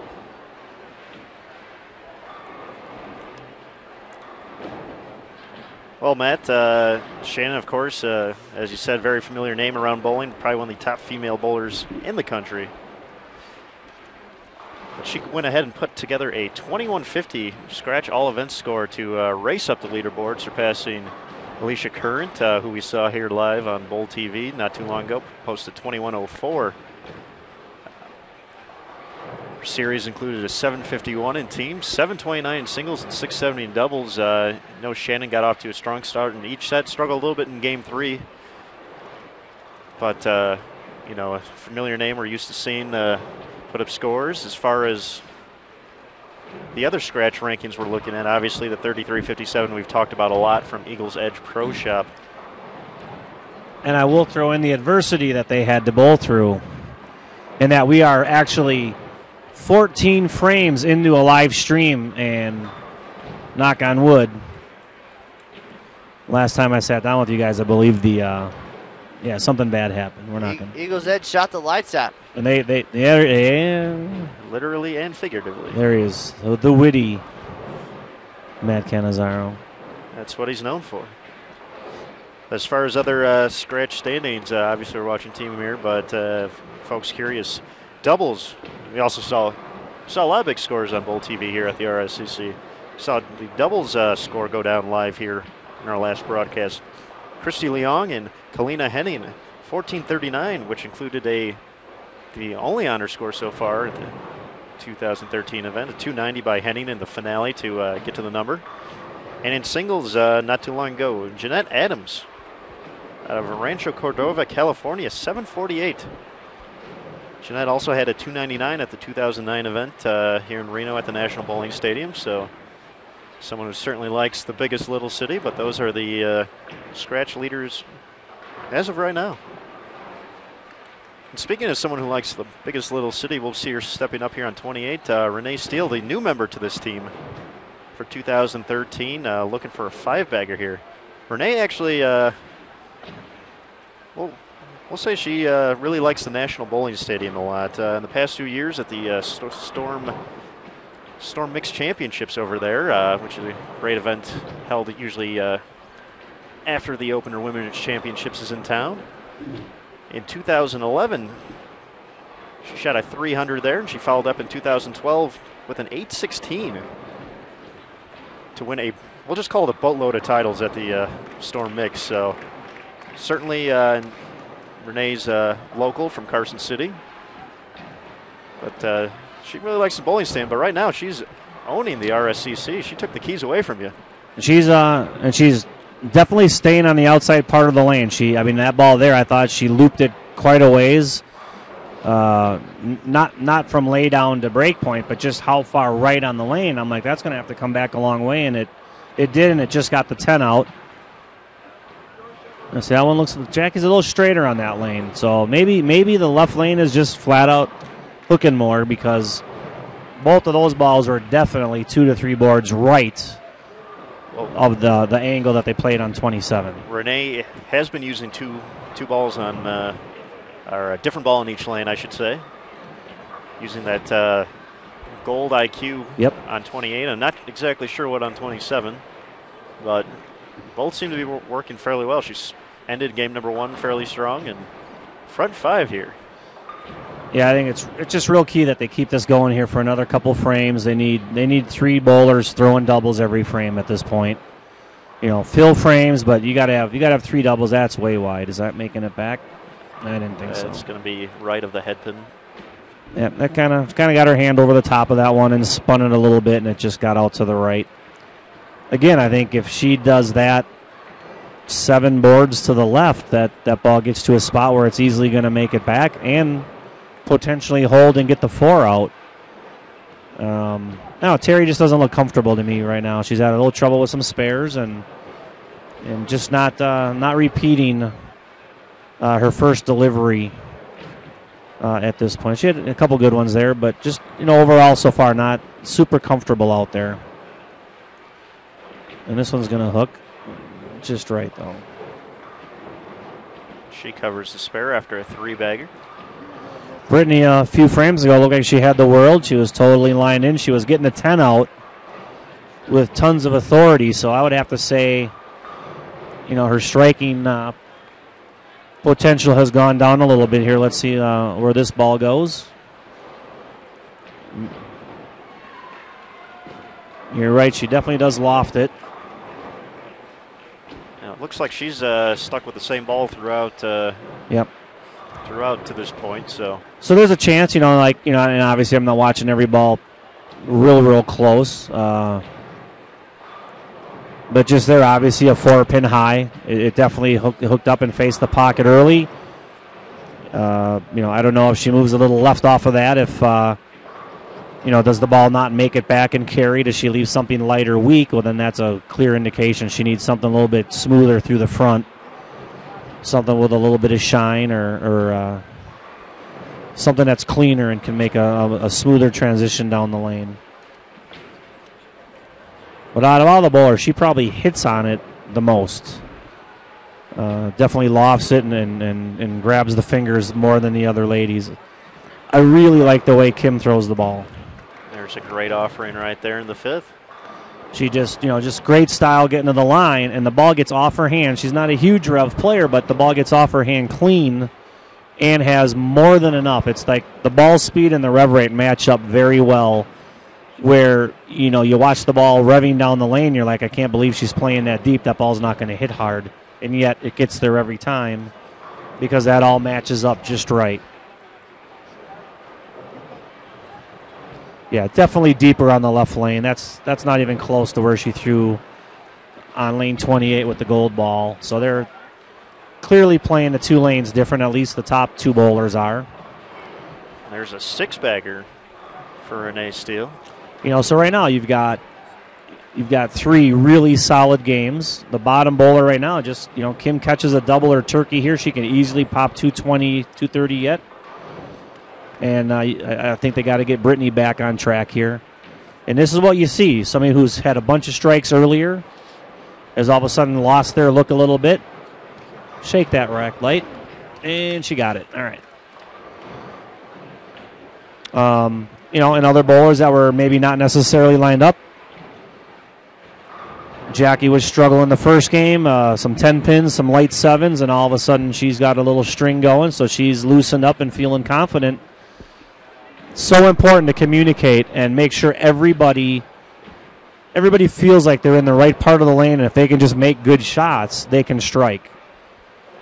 And to me, that's the ultimate in teamwork. That is how you see your teams at the Open and here be so successful, is that you don't let another bowler get lost. You don't let another bowler wander away and sit in a chair by themselves, wondering, what do I need to do? You've got to be in there, put a pat on the back. What do you think you need to do? Here's what I'm seeing. Do you see the same thing? Or sometimes a person might just say, I think I want to change balls, but I'm too scared to do it. And somebody on the team has to step up and say, then just do it. Don't be worried about it. You got 3 or 4 other people lined in. Your one ball change and potentially one bad shot is not going to kill us. And of course, you only get the one chance every year out here at the on the national stage, so you got to make the best of it. Those 9 games go very quickly. before you know it, and you find yourself either on pace or having to catch up. But yeah, it certainly looks like a solid turnaround here after a somewhat disappointing 962 start. We'll see what kind of moves Brittany makes here after that 4-pin on 28. Yeah, I mean, if she doesn't want to change balls, then she definitely has to get a little bit farther left and soften everything up. Let the ball get around the corner with some energy. She's definitely farther left on that lane as well as the other ladies, and that's kind of what I've been talking about how the carry looks like when you are left on the lane. The ball doesn't get as wide, and the pins just fall with so much more authority from those angles. But then again, those aren't normal angles for women to necessarily play. But, you know, here at the Women's Championships, we try to create enough friction to where the lanes aren't just so oily or greasy for your average bowlers that come from all over bowling on their house shots or bowling on wood lanes. Or I mean, when you look at the grand scope of where everybody comes from all over the real world around the country, there you go. That's money every time. Here they go. And it's after that rough start. And 3 doubles, 4 strikes. They need to do that again. a lot of strikes, a lot of spares up there. No open since the second frame. So turn it around. We've been talking a little bit about Brittany Hillman. Interesting fact I found doing a little research here. Back in March of 2011, Brittany and her brother Chris joined forces to become the first brother and sister in the state of California to bowl a perfect 300 game on the same team in the same game to tie a national record. So the Hillman family definitely out there bowling. And how do you break that record? I don't think you can. You just it's one of those. Yeah, it's like the yeah. You just join. You just add your name to the list. Join the club. Gotcha.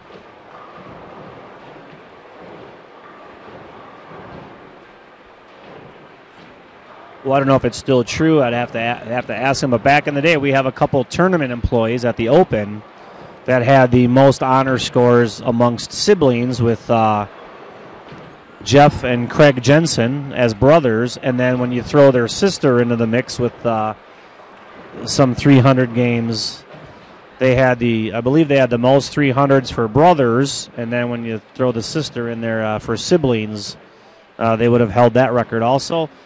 I don't know any longer. I mean, obviously, over the years, honor scores I don't even keep track anymore. It's the number of 300s and 800s you see in a given year. I don't even know what those records are, but back in the day, I always thought that was an interesting one because Jeff had 60 or 70 300s, and Craig had his, whatever, I don't know, 20 or 30, and then the sister had whatever. So just thought it was kind of unique.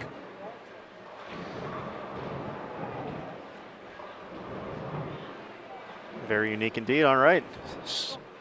Frame 7. See if Renee can keep the streak going. Renee Steele. Front 6. So you think front 6, ball change here on the right lane? No?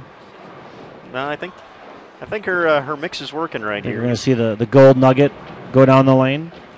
Oh, that's on Virginia Street. Want to throw out, I'm sure you guys didn't have the cameras on during the march out and the announcements, but we have...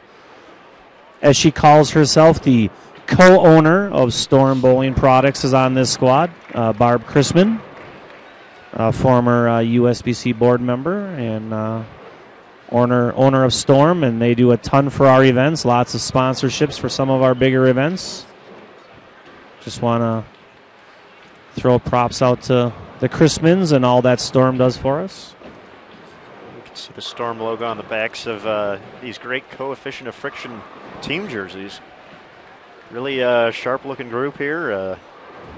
You see that a lot with the women's championships. That needs to hold and trip the 4, and it went way high. She helped it. Turned it a little bit early, never really closed down the angles. The ball didn't have a chance. So, good little run, though. Hopefully she got that one out of her system. She can pick up the spare here and finish this game out. She'll have a solid... What does she have room for now? 240 still? 240 still out there for Jackie, so with the conversion, of course. Still had 260 out there before that. Hook a little bit. Great spare.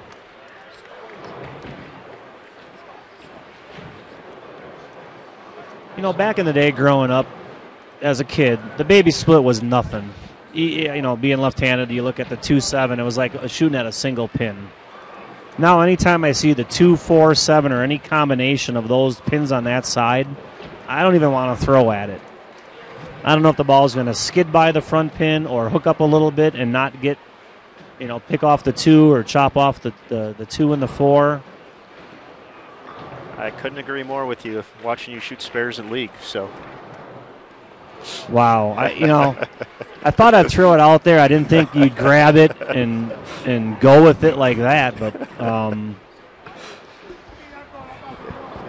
your trusty blue hammer scares me from time to time. I can't get it off my hand yet. It's a ball that was drilled back home and shipped out to me, and I had to carve away at the thumb hole, and I butchered it because I don't do that kind of stuff. So yeah, that one I need to get some molds made because none of my thumb holes feel the same, and I'm not good. I need to get back into it. I need to get everything feeling comfortable and get out and practice a little bit. Now, who's got time for that?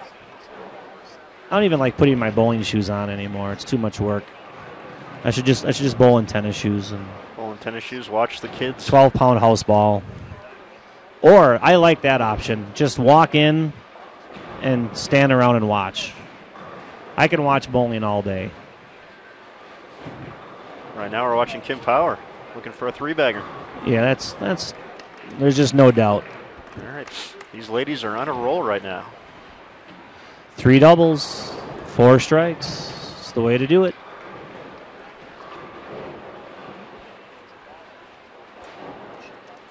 This is kind of opposite of what we have been seeing. We talked about earlier, a lot of big scores in the opening game and then struggling with the transition in games 2 and 3, but maybe the jitters of coming in as defending champions and seeing your banner and getting your trophies has worn off, and they're performing just like in 2012 now. You know, or I'll throw this out there. You know, did they bowl the Open? How many of these ladies have bowled at the Open? Because I mentioned it in the squad room how both tournaments are in the same city, and I believe Jackie or one of the other ladies went, yeah, you know, they raised their hands and cheered that they were able to bowl both events in the same city this year. You know, did they come in with the mindset that, you know, it's a flatter pattern, it's a nationals type pattern? Maybe they felt like we'll play them similar to the stadium. I don't know if they've been over there or not, but now they're finding out that, hey, maybe just 2 or 3 boards to the left has given us the better look. Or they felt like they've carved away at it and they've moved in, and maybe that's what they've done. But I don't really see them moving. They haven't migrated to the left on the right lane like they have on the left lane. Jackie needs to get back on the good shot routine here. The last one was a little tug. That one's not too bad. It needs to hurry. There you go. Her original line, that would not have got there. The light mixer for Jackie there, and like you said, maybe they've just settled down. They got a couple bowlers that they're seeing better ball reaction. I mean, you all know that when the ball gets off your hand decent, and you actually see the motion get to the pocket, you loosen up. You carry a couple strikes, or the best one is when you don't throw it so good. You know, one doesn't get off your hand so good, and yet it still gets there and trips the 4, or comes back light and shreds the rack. You just automatically go, oh, okay. There's a little bit of room out there. I can loosen up. They're not as touchy as I thought they were. Maybe they've reached that point.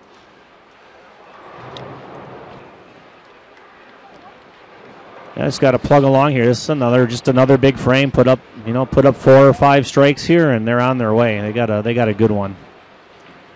That needs to hold, and it did.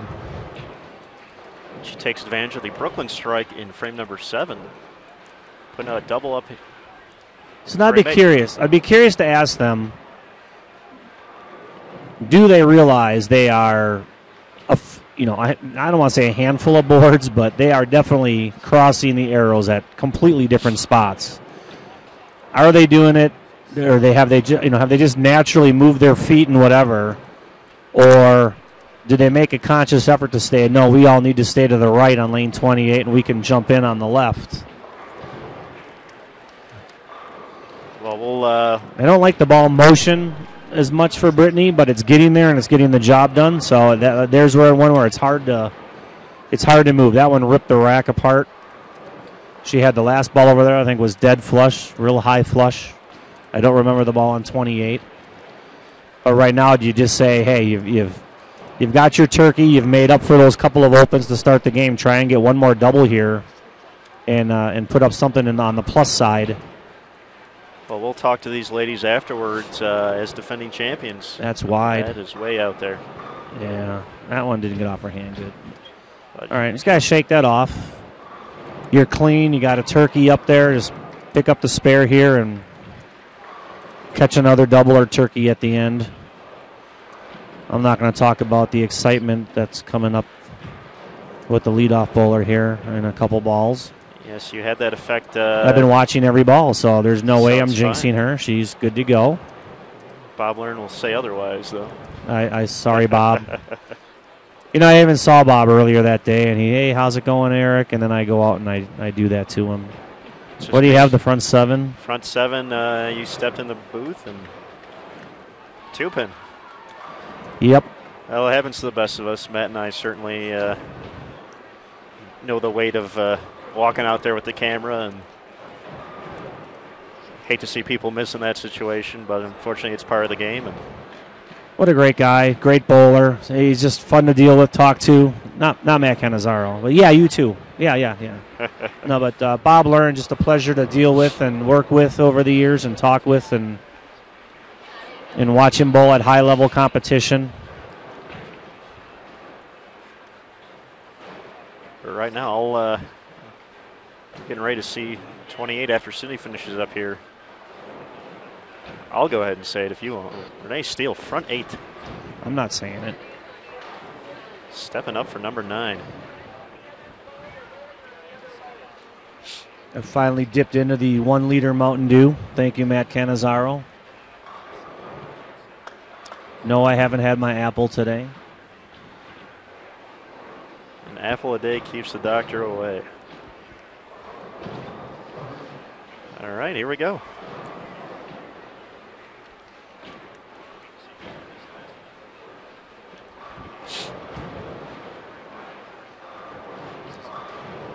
That's not bad if it holds. Yeah, I was thinking maybe 4-pin, but it went higher than that. 3, 6, 9, 10 in the 9th after the front 8. I'll take credit for that one. Yeah, way to go. I was excited. I'll take a spare here. Absolutely. Still got 2. Spare and a double for a 70 over. That's can't ask for more than that out of your leadoff bowler. Especially as the new member of the team here in 2013. Yep, they needed to bounce back, and so far they have. And she made it, all right. Yeah, the 5th bowler, Mandy, right? Mandy Green. Mandy Green came in earlier in the tournament and said, "Can I pick up my trophy?" And she's not able to be back in bowl. I guess she's due. Today. I don't know today. According to we talked to Kim earlier today, okay. And yeah, she said she was actually due today. So once again, congrats to Mandy and her family. Yep, came in. She picked up her trophy and looked at the champions wall and had a short conversation. Got into some cool talk about bowling equipment and lane conditions. And made her way out and said, "Yeah, I'm sorry, she wouldn't be back to bowl with the group, but more important things going on." Absolutely. Not always about bowling. Jackie, another ball. I don't know. I didn't really see the releaser. I'm not sure if she just didn't. She helped it, but same leave, right? She went through the face for 3, 6, 9, 10. It looked like it the was 4 on the right. Looked like it was left off her hand from what I could see here. So same as the baby split last frame or last time on that lane. This is a much tougher spare.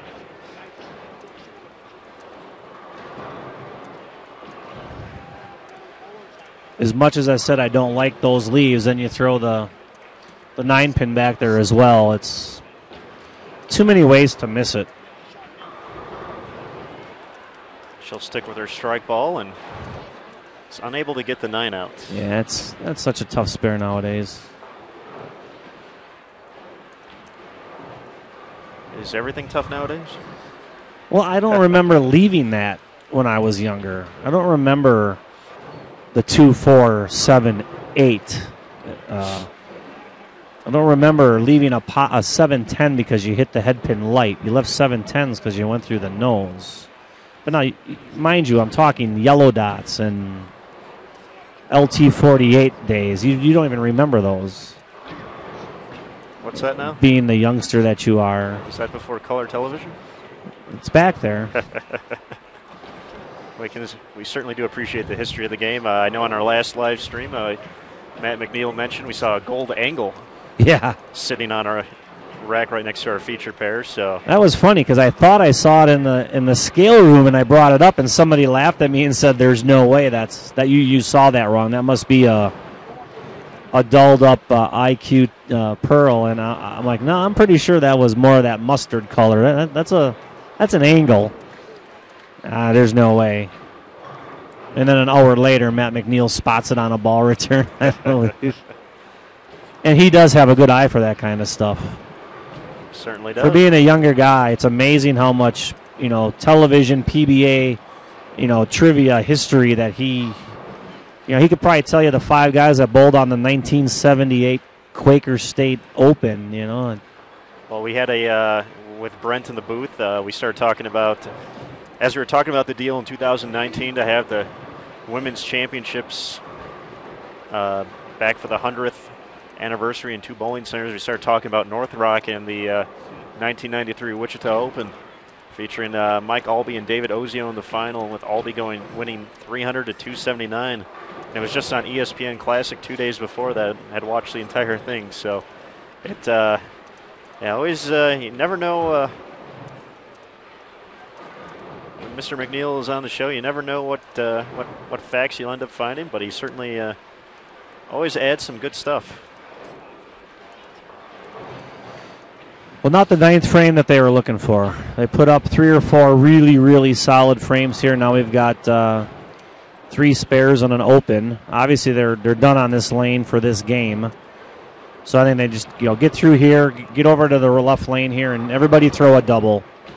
And there's the first one for Renee. So one more to put her in the 270s. Just a totally sound, solid game, which they needed on top.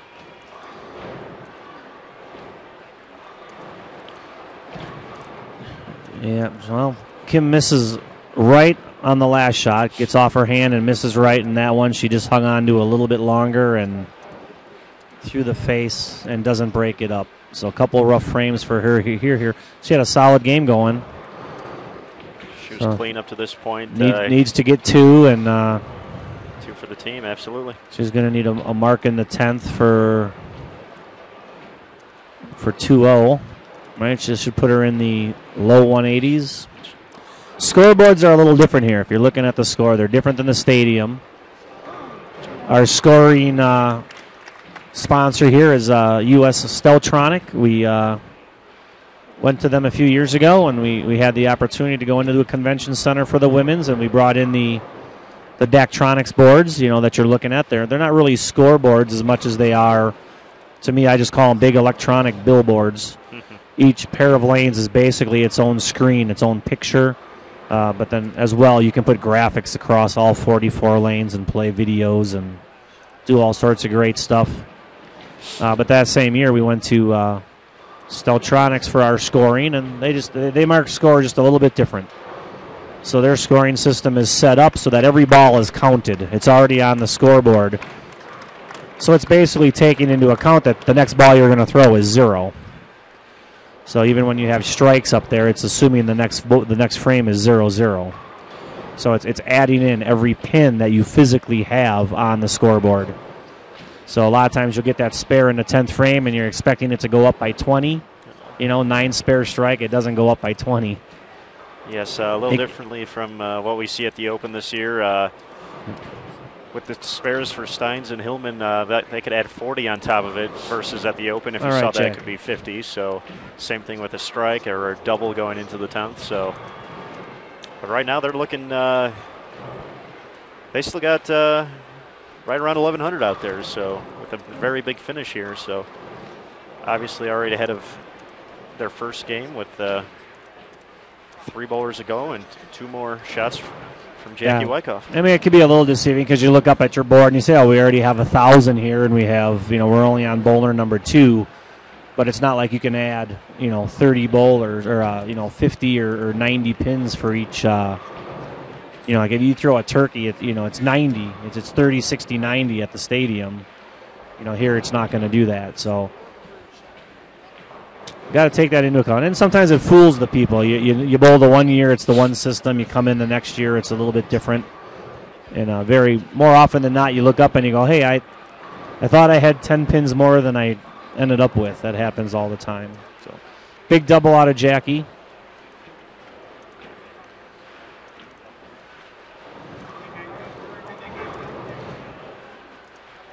I wouldn't even be surprised if they should maybe try a fill ball just a little bit further left.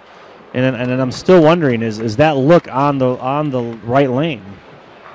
If they were to all jump in, say 4 and 2 or 6 and 3, would they have that look on 28 that they have on 27?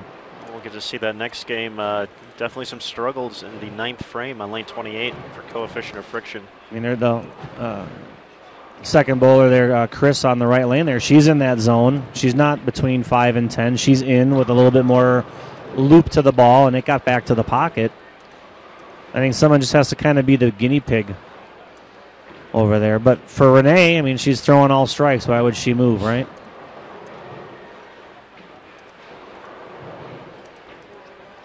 Certainly is tough to get away. After a nice 270 game, Jackie Wyckoff finishes with all 3 for 215. We'll see where they finish up here.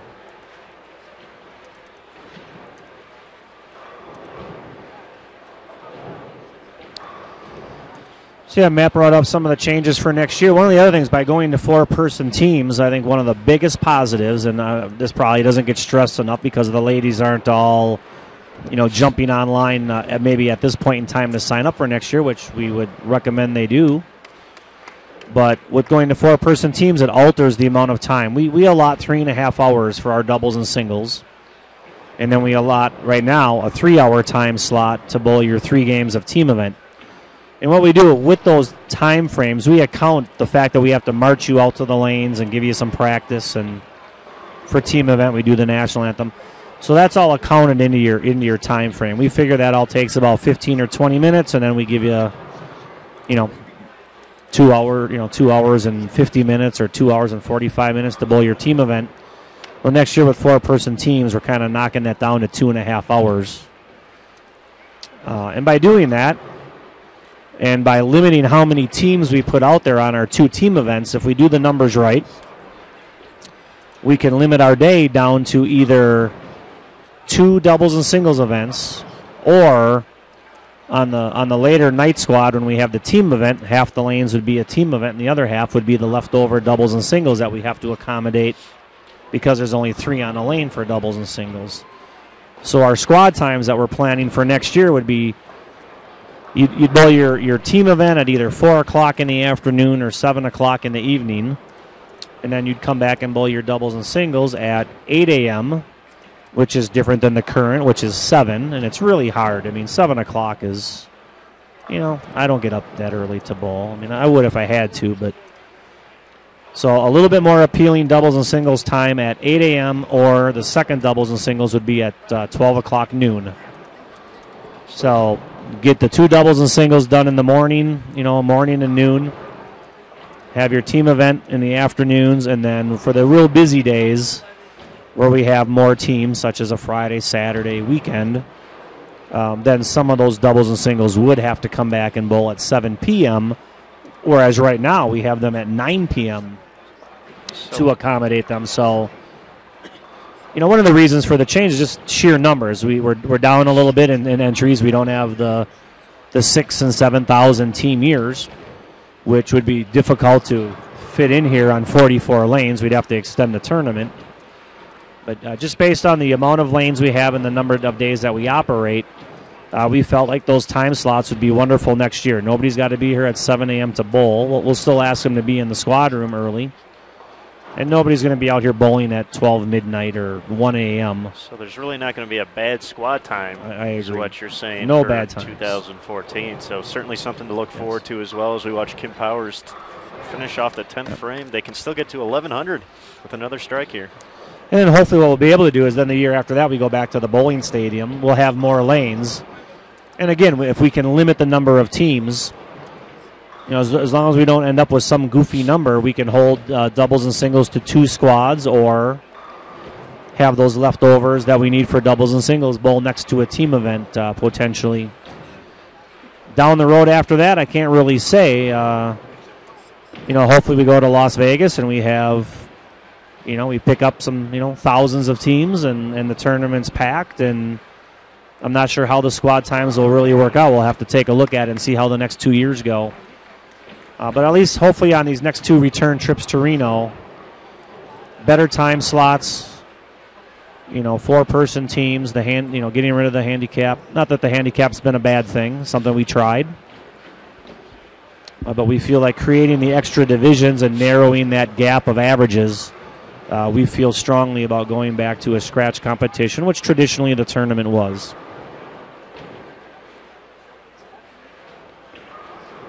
So hopefully that's another positive as we move forward.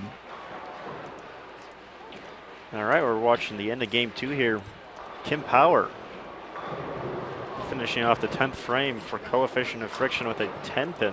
That's a good spot for that one, though. Absolutely, to get herself to 210. The team to an 11:08 game 2 total, bouncing back very nicely after a 962 opener. And you got to think if that 9th frame cooperated a little bit more, we could be looking possibly 1170s here. Yeah, no doubles. They had 4 strikes up. They did not get 1 double in that frame and 2 opens. So, yeah, that could have been really large.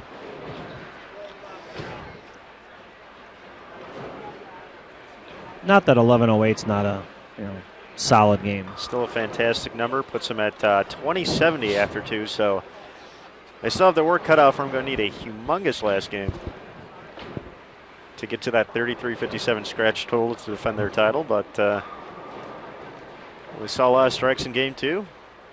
You never know what's going to happen. That's the fun thing about this tournament, coming day in, day out. Never know what you're going to see at each event. You're going to see a record score or new leader, perfect game. So we're certainly excited to take in game number 3 here.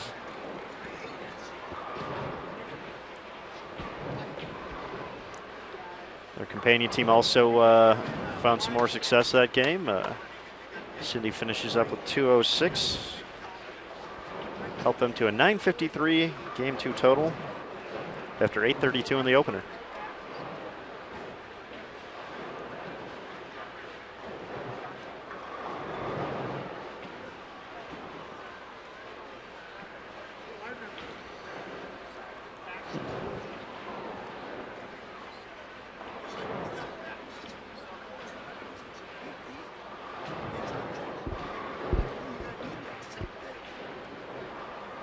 Talking about the score they'll need to get to here in game number 3. 1287 to tie the mark. Also be... That might be asking for a little much. Well, it would be a tournament record score. 1247, the current record, so... But we will see what happens here. See how they broke them down, see the moves, especially on 28, proved troublesome there at the end. We'll see how everybody can line up. Renee starts out with a kind of a half 10. Hit on the lane 27, easy spare.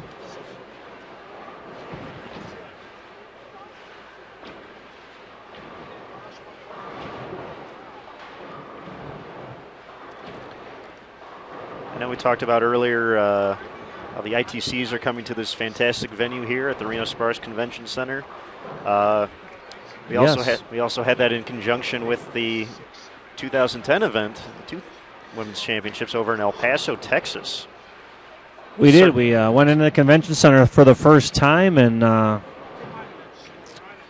held the college championships there fairly early in the event. We got started. I think we had one weekend maybe of women's, and then the middle of the week then was all team related. I believe it's set that they've now partnered the singles championship with the team. So there's 1 day of singles competition, I believe, on that Monday or Tuesday, and then they have the team check-in day, and then we get on with the team championships. A lot of Baker competition. And they bowl like a round-robin type qualifying format. They jump around from pair to pair, and then they come back, and they all get seeded, and then they come back and they bowl, I believe, best-of-7 matches as they narrow down the field. And then we'll wrap up that week with the TV show. They'll do the singles competitions and then tape the team final. So here in the convention center, one of the first things we do is all that has to be planned ahead of time, and before any lanes get installed or anything takes place, anything that's high up above has to get put in first, because you don't have much of an opportunity to reach certain spaces without the scissor lifts and all the different equipment that we use. So all the speakers and all the motors that we use for lifting the lighting truss, all that gets installed first. So that all happens, everything up above, all light bulbs, everything that has to do with anything in the upper level here of the convention center gets looked at first. And then we bring in the crew that installs the scaffolding. We call it the superstructure. It holds up our Daktronics boards. It's just a huge tinker toy back there, all aluminum. They construct that and get all the wiring laid out for the scoreboards. And then they load those into place and slide them down and get them all locked in. And then once all that's good to go, then we allow the Brunswick guys to come in with all their equipment and start laying out the foundation of the lanes and in the pin deck area for where the pin setters are going to be sitting. And it just all slowly takes shape from there. So ready to go for the ITCs. 2010 was wonderful. A little bit more spacious here. I know they like the close confines of a bowling center. It's a very exciting event for all the bowlers, the spectators, the parents, the teammates, kids from all the different schools. But on the other side of it, they also like the nice wide open venue with a little more seating and spectator area. The kids I don't think you'd want to do it every year, but we kind of made an agreement that if we have the ability to say every 4 years, 3 to 4 years, hold it in our venue, our constructed venue, then, most kids that go to school over a 4-year span would have, the potential of competing in this environment at least one time. And in talking to some of the kids throughout that week, it was very fun to be a part of. And I know we both had vested interests in particular teams, but just a chance to, for a lot of the kids, whether obviously with collegiate bowling here with USBC, you have the opportunity to be either youth or adult member.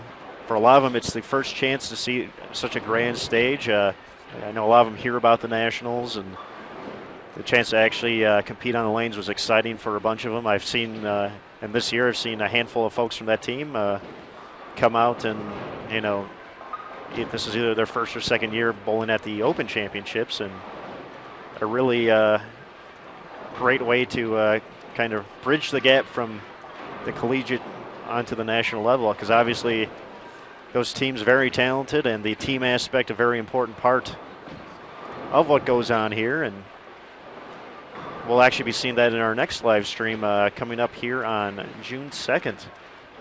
Former collegiate MVP TJ Schmidt out of Purdue University, and a bunch of very talented kids as well. A lot of them only have 2 or 3 years in the tournament. Mike Kahn out of Morehead State be on his crossing team, but we'll see how they attack the lanes. And is it Michael Stephen or Stephen Michael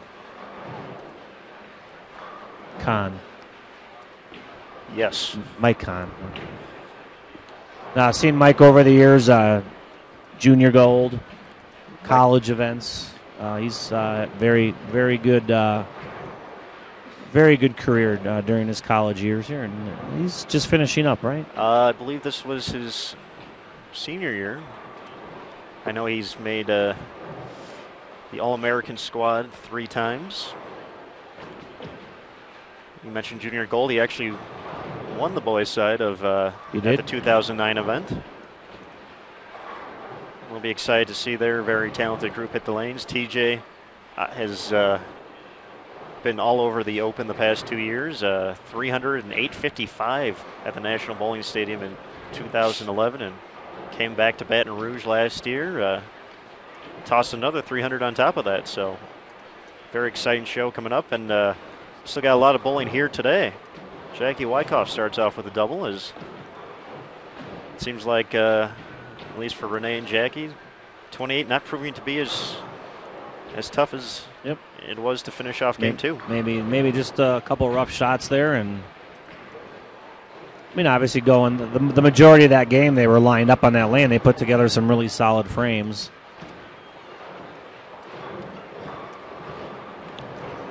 Nice shot there by just Terry enough to get all 10 out. Their companion team, Leverage Point, having no problem with that lane, starting off all 5 strikes on 28. So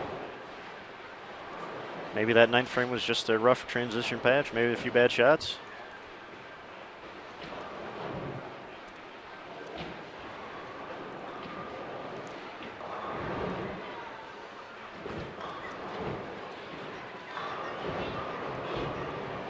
There's a 10 pin for Brittany. She 210 in the opening frame on 27. Just like to see one or two just a weaker shell or something a little bit shinier, just to see what happens. See if the ball gets a little bit cleaner, and just a more sweeping, continuous motion, I think, is what she needs, because it'll give her the bigger pocket. She doesn't need the ball to stand up and hook with her rev rate. She needs something that can transition and just smoothly cover boards, because then when she's in the pocket solid, it's 10 in the pit, and when she's a little bit light, it would mix them up. Sometimes I think when the ball starts and stops too quick, you kind of narrow your pin carry. And there's other times where you need it to start and stop real quick. But just the pin leaves that she's leaving, I think she'd be better off with something that was just a little bit smoother and more continuous. Give her the ability to string some strikes again like she did earlier.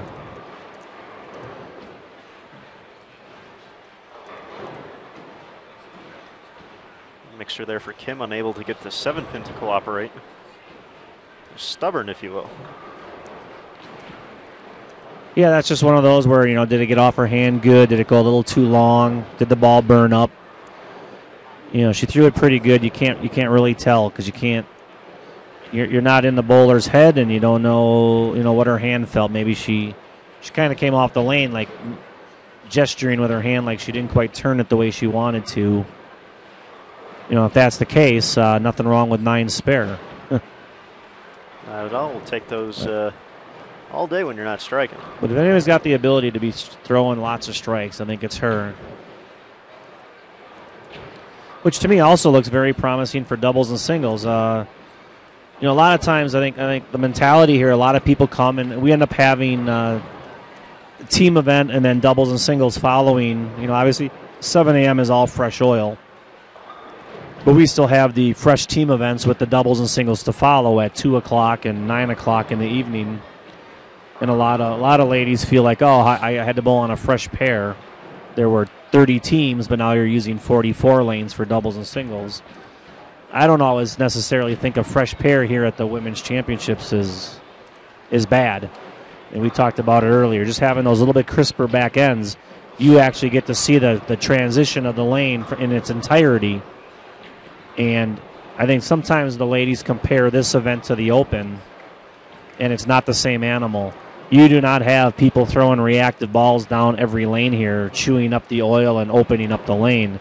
The majority of the lanes have plastic and urethane balls rolling down the middle or in the track area or crisscrossing each other. That's one of the things in talking with Alicia Current before herself and Lindsay Boomershine put their titles up for defense here.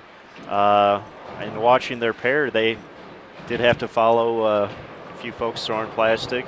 down the middle, and they were able to adjust off that as long as they're along with their teammates to put up pretty fantastic numbers all around.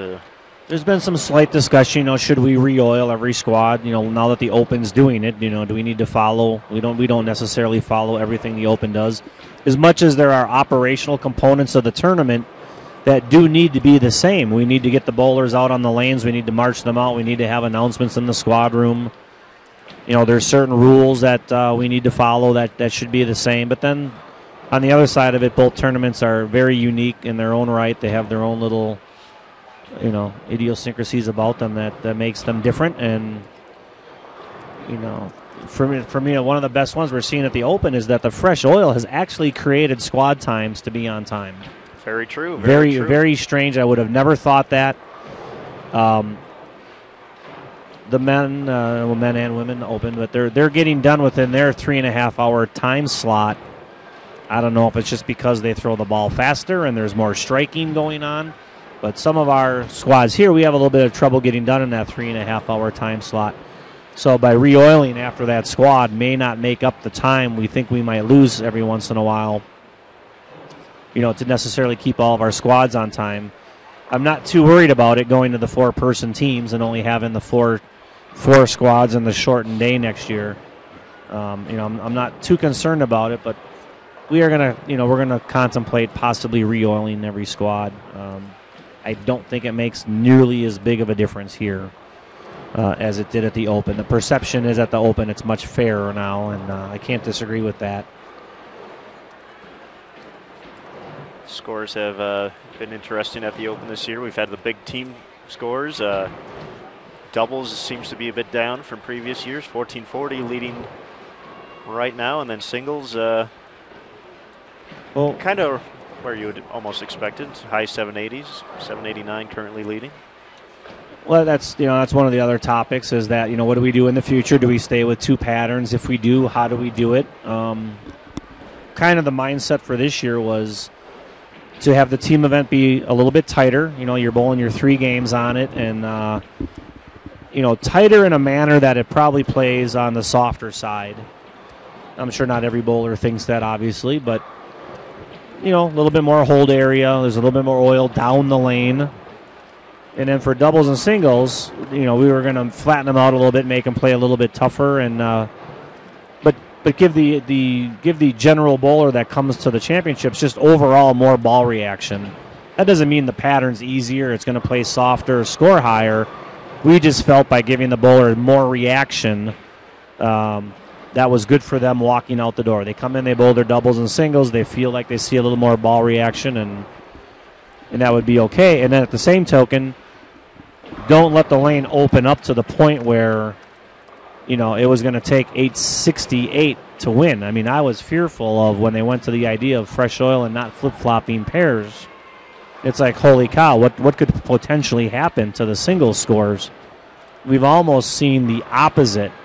So I think a little bit of our mindset was, let's make sure we slow down that process and not let the scores get outrageous. And we might have even gone too far. I guess that's where I look at it and say, I go back to the thing of, it's not, in my mind, it's not perfect. We could have maybe made singles and doubles just a little bit softer and, but so now what, 832 wins or 821 wins? Does it really matter in the grand scheme of things? I think it's all relative to the scoring pace. We've seen a lot of big scores in team, but we've also seen very accomplished bowlers who know how to take on a pattern and so what would happen? What would happen if the patterns were directly opposite? If team event was the doubles and singles pattern, what would be this year's winning score? That would be interesting to see. 3250 at the Open. Well, we saw last year. A very similar pattern. The 39-foot. A little less hold in the middle, so you got to make the shots for sure. Not as forgiving if you miss in, and certainly a sport pattern you don't want to miss to the outside either. But you had to make much better shots last year, and all part of the challenge. They were difficult, and you wouldn't argue with that. But you're right. It was 34.08. 34.01. 01, okay. Only 3,400 at the event. A couple other close calls, high 33s. But all part of the game plan to breaking the lanes down. But, this year's doubles and singles pattern, very similar to that.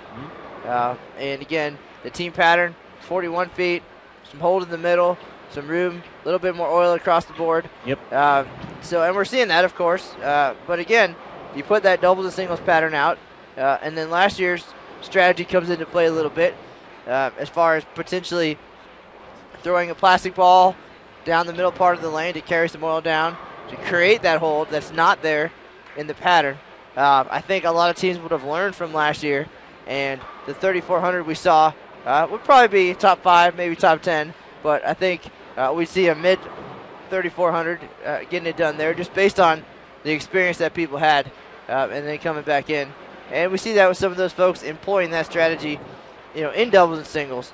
With the 6 minutes of practice, having 6 guys on a pair, being able to work on the lanes together, and certainly taking advantage of the Bowlers Reno Championships also to see what it's like when it's fresh, see what it's like when it's broken down.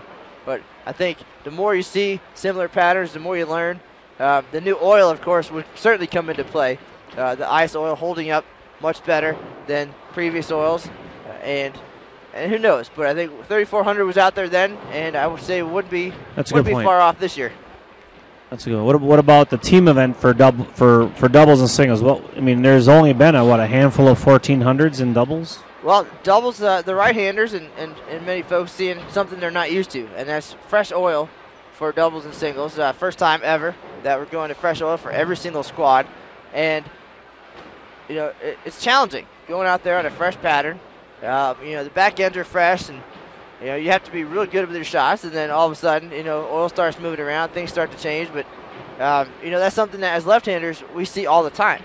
We go out there and it's fresh, it has less traffic. So whereas in the past you had the possibility of going out to, a pair of lanes, for example, that last year's team champions came off of, they just shot 3,400. That pair is broken down perfectly. If you're watching what they're doing, where they're playing. You jump in, you know where the hook is, you know where the moves are. You're at an advantage, and that's something that we took away. Everybody's on a level playing field going out for doubles. It's a fresh condition. We knew the scores would be lower in doubles, just based on that. Yep. But we did also think that the scores would be through the roof potentially on singles because you had 3 games to carve open the pattern like Correct. in the team event. But I think the difficulty of the pattern brought that down a little bit too, where single scores are higher. We're seeing some good numbers. We still haven't seen an 800 in singles. So doubles, 1440 right now. That's about, we knew they'd be lower than usual. We're usually around 1500, 15 plus. So you're right on there. Singles, we've seen the majority of our 300s in the team event, whereas I really did personally think that the lanes would be wide open for singles. They'd be able to break them down, but in the singles numbers. But I think that pattern is just that challenging. You really have to think through it. There's a transition period that requires for the right-handers a big move left, and some aren't making that move fast enough, so they're struggling till they get there. Yeah, there's not a lot of applied oil in the middle of the lane on doubles and singles. It's very similar to the Baton Rouge pattern. We thought it would play a little bit tighter, being at the stadium. Just traditionally what we've seen there, we thought there'd be a little bit more hold. I think what happens there for doubles and singles is as the bowlers migrate to the left, there's no oil in the middle to hold the ball back, so they get left of the structure of the oil to where it's all flat, and they feel like they're just hooking even more. They're breaking down that fast. Well, the oil's not breaking down; it's not going away. It's just when you move in, there's no oil to help the ball push down the lane. So you get in there and you throw a couple shots and maybe you tug one a little bit and it goes dead left on you and you're thinking, there's no hold area there. I got to keep moving left. So let's say and you move left and it's the same result. Hypothetically, we flip-flop those patterns for next year and we put the 41-foot hold in the middle pattern for doubles and singles. Yeah. The teams have the opportunity to go out there, play a little bit straighter in doubles. Break them down towards the outside, and then. What wins doubles then? Then what does doubles look like, and then especially what does singles look like? Right, exactly.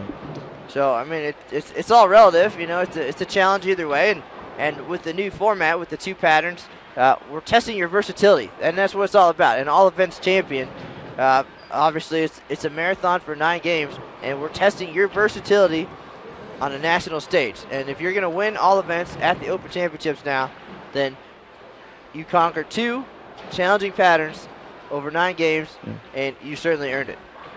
And fresh. I mean, the versatility part was there, basically. Excuse me. Bless you. Basically it was there just because over the course of your 9 games, your team event was on fresh, and the majority of the bowlers bowled doubles and singles on some other form of breakdown. So regardless of when you bowled, unless you bowled at 7 a.m. and caught the fresh again, which you still have to be versatile. I mean, I don't want to bowl at 7 a.m., but you're not a morning person, though. I'm. There's not enough Mountain Dew in the fridge to get you up at 7 a.m. Yeah. I bowl way better at 2 a.m. because I'm still up than. But I mean, so over the course of the 9 games, you still had to be versatile because you had to bowl on the fresh team and anywhere from the gutter to 5th or 6th arrow for doubles and singles. I just like the fact that with the fresh oil, the pattern plays truer. The oil's definitely holding up better as time goes on. Hopefully we'll see even better and better products. I'm a believer that the oil pattern, if the oil pattern is supposed to play a certain way, well, then you should stick it on the lane and it should stay there. It's not the job to say, okay, here's my oil pattern. Let's see how I can manipulate it to my liking. To me, that's not how the game was intended. That's what the game has turned into. I would like to see us go back in time a little bit and say, if you want to talk about pattern, well, then there's your pattern, and it's going to stay there for the longevity of your 3 games. So now it actually means something. It's actually a pattern, it's a pattern for 5 minutes, and then I can throw my 500 grit whatever, and now it's no longer the pattern. It's what I've done to it. Well, to me, that totally goes against the whole concept of having an oil pattern in the first place. You don't see that. Do you see that in golf? I'm going to lay a hole out that you have to play this way, but I can find a way to manipulate the hole so I can play it to my liking. No, you have to play it the way you have to play it. But to me, that's just been the natural progression of lane oils and bowling balls over the years, as well as you throw in. And I've always said it, and I'll say it again: the lane oil itself and the pattern is very dependent on the lane surface you're on and the topography of that lane.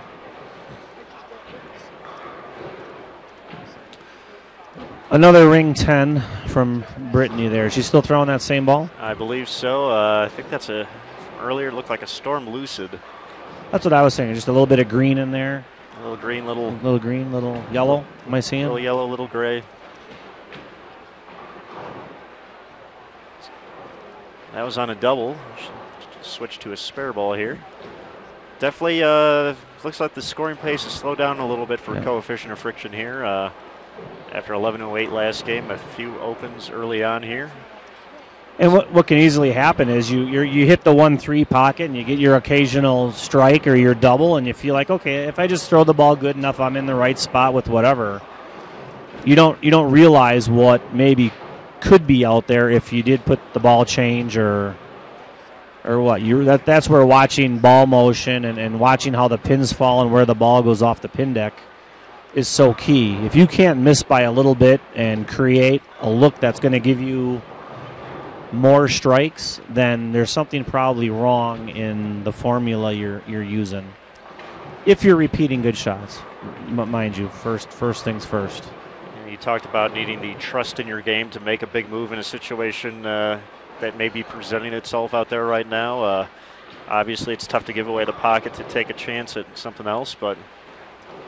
Well, I was thinking that earlier. You look at Renee, who throws 270, she's got the front whatever. As an innocent bystander, I have to believe it's only a matter of a handful of frames and her look's going to be gone.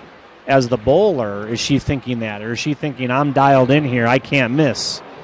I'm gonna throw the ball well and throw another 250 game here. But she's not even realizing that what's happening is the lane's still changing, and maybe she needs to be changing with it. But how do you change when you feel like you're lined up? And she's still got a solid game going. But I was just watching at the end of that game wondering what's going to happen to everybody's looks. Whose is going to get worse and whose is going to get better? And are they gonna keep up with it and keep striking like they did at the end of that game? And they're not doing bad. There's doubles on the board. That's a little left. Stuff 8-pin there. She's moved a little bit on that lane. That was definitely through the arrows a little further left. That's not a good break there. Would have been a nice turkey. Fortunate stuff 8-pin there. Kick off frame number 6. Game number 3. Time's been flying here. Yeah, it's cruising by. You're a bit of a talker, though, so that's okay. I can talk all day. You can watch bowling all day. As we're bowling, we're talking. Once again, thanks to everybody for tuning in here on a Friday afternoon. It's Friday, right? End of the week. End of the month. End of the month, too. June is already here. Tomorrow is June. I cannot believe it.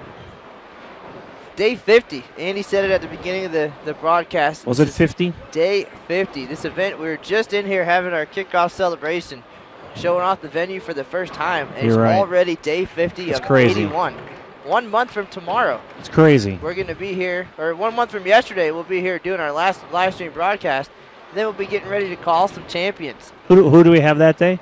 Jody Wessner will be here, the final team squad of this year's event, the record setter. I don't have her on my calendar. June 30th. Don't miss it. She set the all events record in 2010. She did. Blasted them for 23:30. Took home 2 all events titles that year.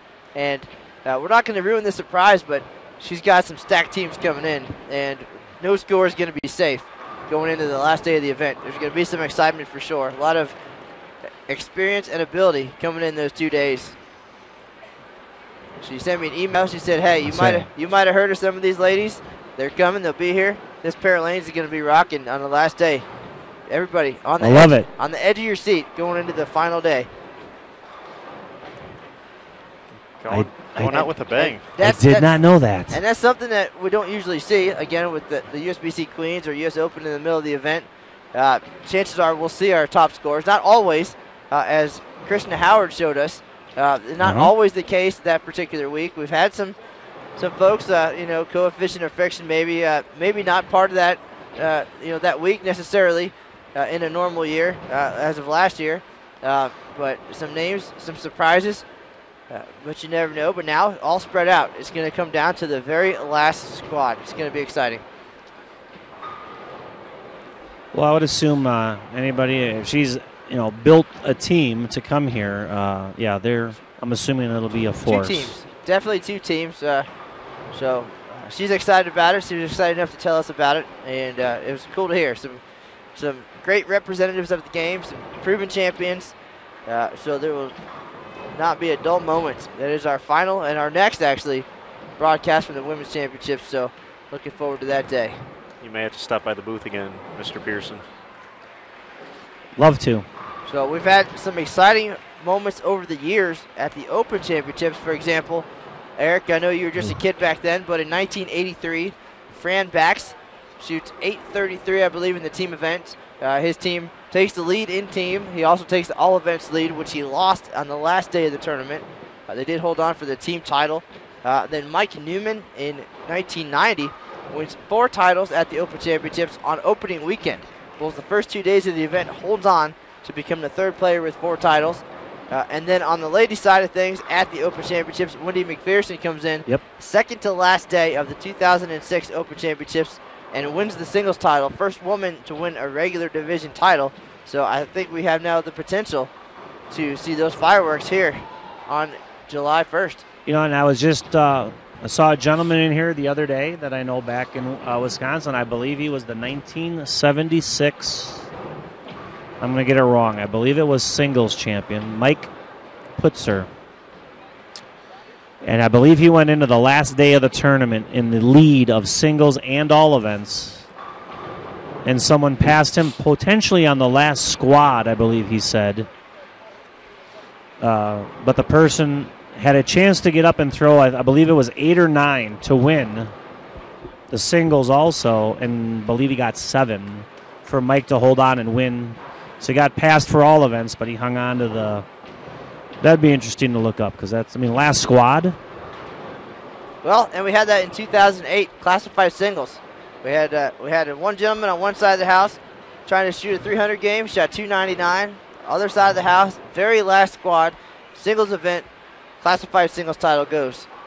And again, you just never know. You don't know who's going to walk in the door. You don't know who's going to show up on a roster.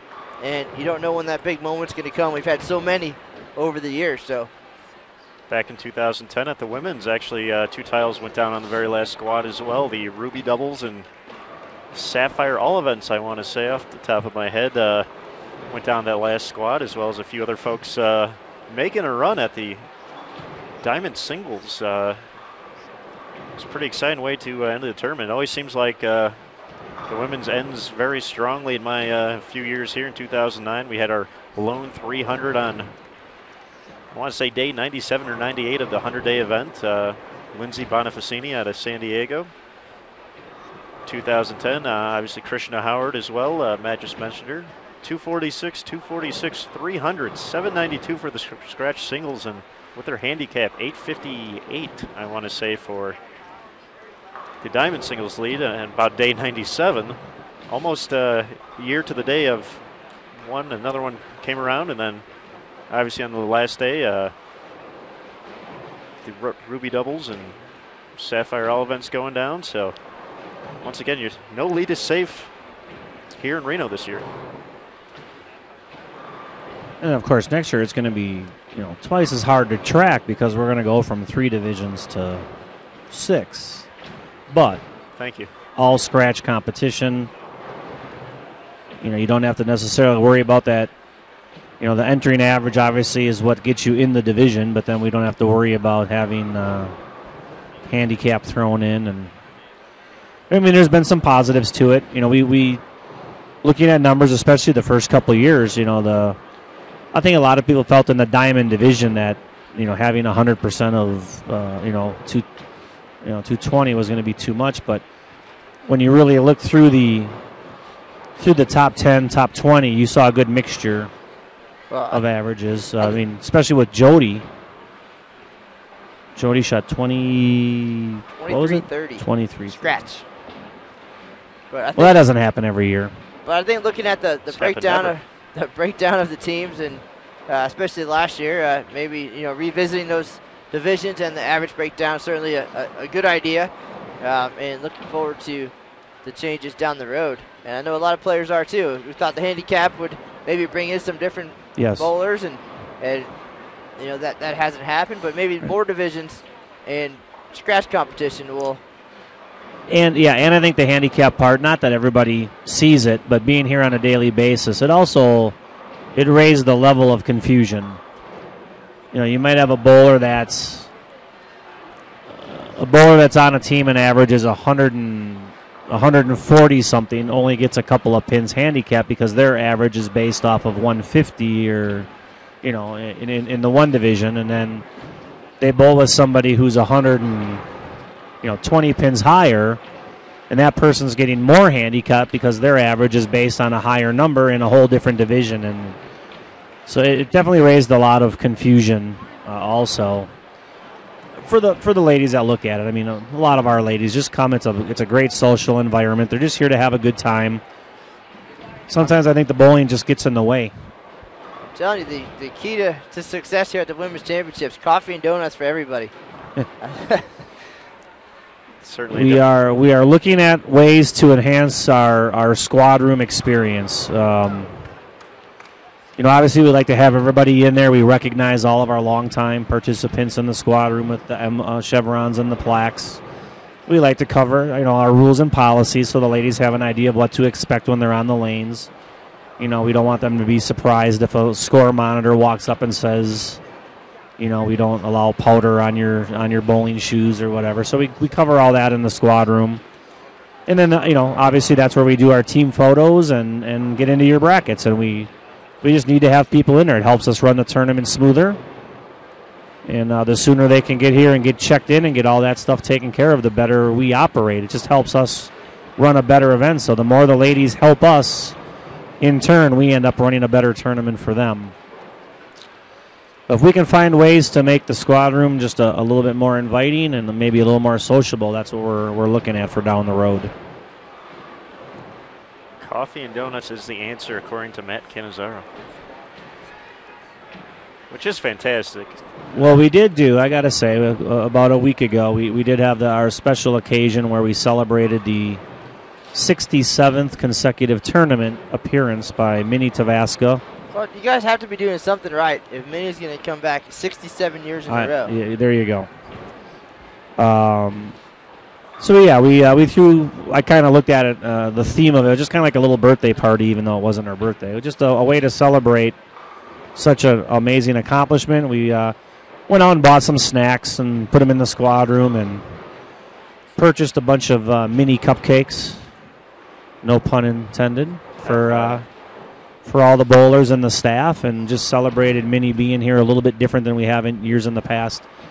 And it's something we kind of want to look at and see, is that something that's feasible for down the road for all of our, I'm not saying every single squad, but maybe for the team events. Or maybe we do. Maybe you're right, man. Maybe it's coffee and donuts for the morning squad and,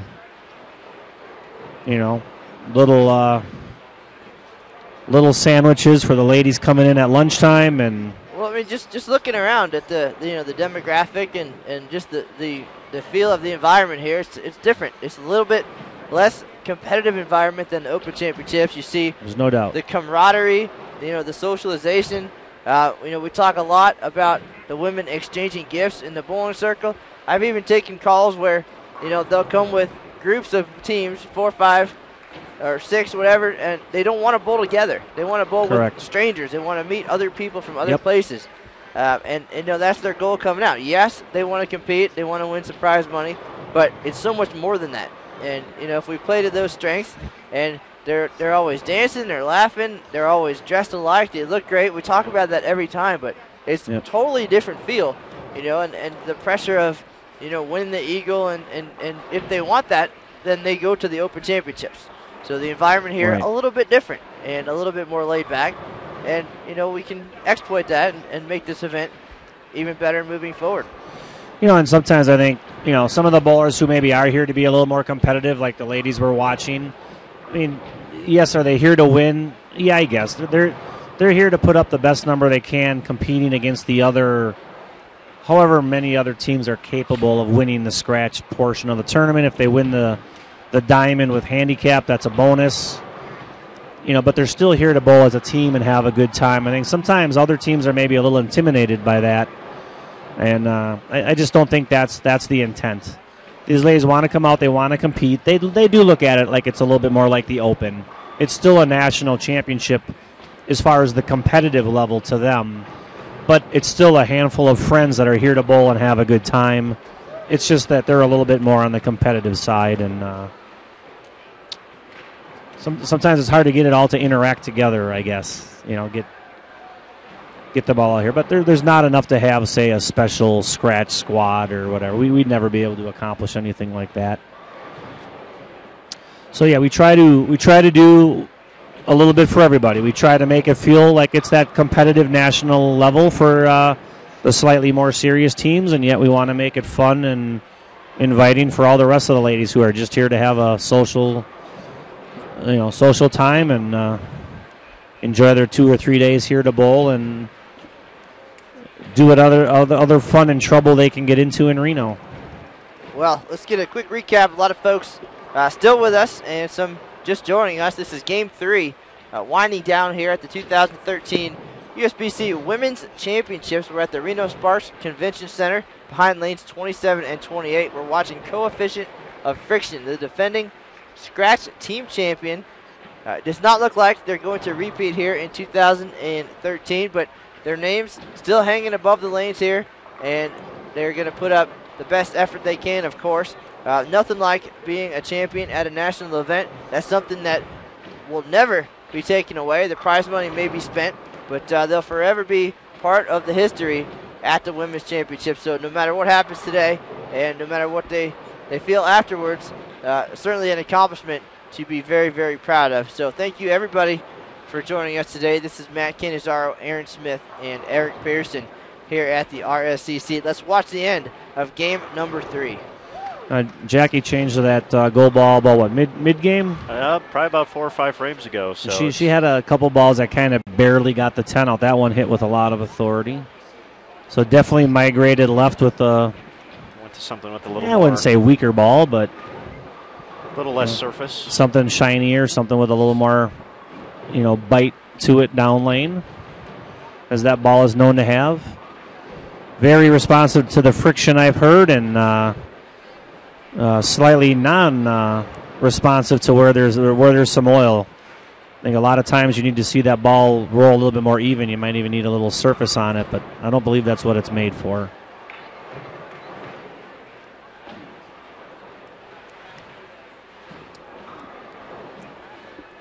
Terry's just kind of been hit or miss, the 3 bowler, almost all 3 games. She's had some trouble with some spares.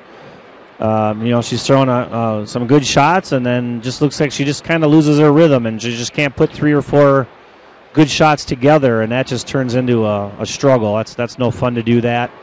Kind of looks like that's what she's been going through all day. Brittany gets a 7-out late. Brittany with another double.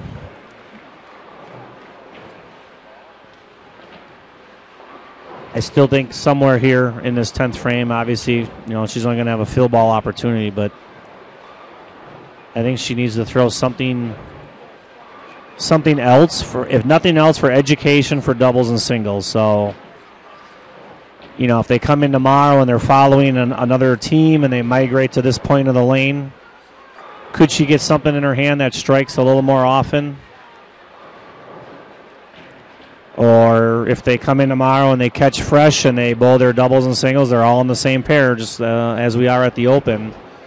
The lane's going to transition as much or more. I think she needs to have something else in her hand that can give her a slightly bigger pocket. They'll all be back tomorrow at 2 p.m. 2 o'clock, all right. So we'll get some leftovers. I'm sure they'll be out here early seeing what's going on ahead of them, and working together to create the best look that they can. It looks like don't have lane assignments on there just yet, so don't know if they're bowling together or not. But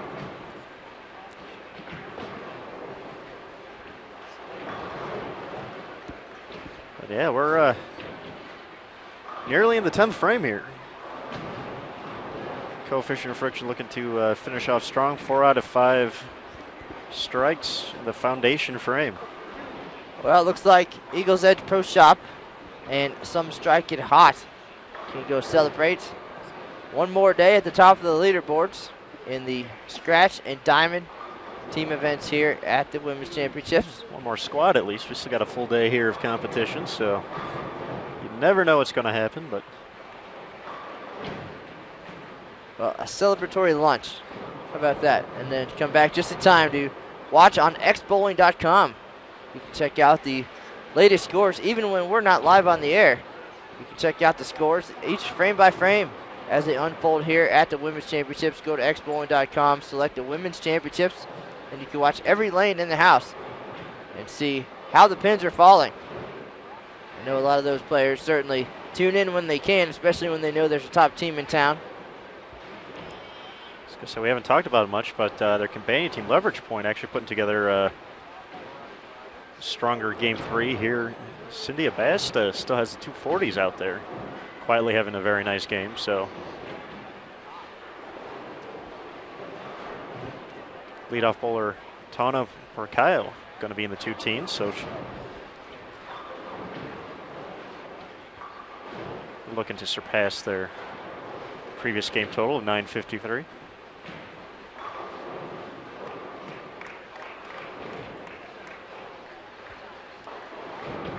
Renee Steele is going to have a great start to her 2013 event here. 492 at the turn, and she's looking to get to the upper 2 teens or maybe even 220s here. She has definitely filled the missing shoes of the 5th bowler Mandy that couldn't make it this year.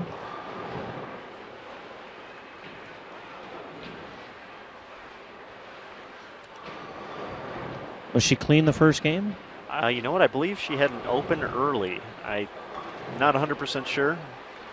It's a long time ago in a galaxy far away, but I say it's not very often. We really hardly even look for it. I mean, I know at the Open Championships you have your 30 clean award, and it's something that's tracked actually by the scoring system. We don't have those capabilities here, but interesting note. I cannot tell you of any woman ever coming up to me and saying I was 30 clean. Do I get something for that? Well, someone who would have liked to know that was one half of our current double scratch leaders, Christy Leong. 89 out of 90 claims, 89 out of 90 frames clean this year. Wow. With a pocket 5-7 in the 10th frame of Game 3 of doubles, being her lone open. Get Aaron with the stats. Always keeping his eyes and ears open here at the Women's Championships. That's why you're the guy. Except for that year that you quit. Well, when you live around the tournament every hour, you don't sleep whatsoever. You should be able to pull these facts and figures out of the back pocket. Just like that. 229 finish for Renee. 721 out of the gates. So fantastic start for all events as well. Can't see why she wouldn't have a great look tomorrow. So she's able to manage this tough oil pattern with using 2 different bowling balls. So a unique strategy, not something you see too often out here, but Jackie's finishing up this game nicely after that ball change, 4 out of 5. Yeah, ball's definitely getting through the fronts clean and making a good strong move on the back, hitting the pins very hard. Just perfect. Everything looks just right. You know, it's hard to tell. I mean, they're not really throwing the ball that much different than they did earlier in the day, so maybe just the lanes, a little bit of friction was created, just enough to just basically change balls. And is it the coefficient of friction? There you go. Absolutely. At Canizaro, everybody. He's here all week. Obviously, when she first started the team event, she was further right, a little bit straighter. She was more up 6-7, a much more direct line. Very direct to start. You know, this ball maybe not. It would have seen the friction as much from the get-go, but she has definitely rebounded strongly. She should have a good idea of what to do tomorrow. Not throwing a second pattern at them. Shouldn't be a whole lot of surprises tomorrow. You know, has some of this been created? The fact that they're almost all in the zone where Brittany has been throwing the duller ball pretty much the whole day.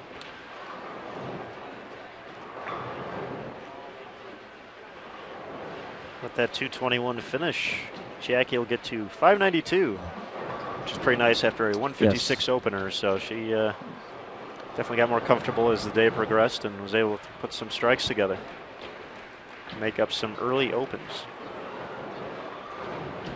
That needs to come back, and it starts up.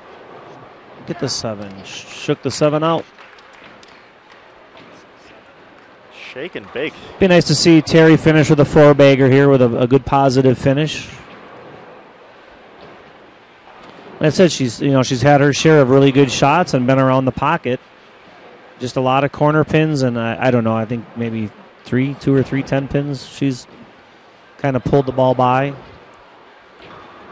Just not in that rhythm to repeat enough shots to put up a big number, but definitely a good enough look where she could throw up some numbers tomorrow as well.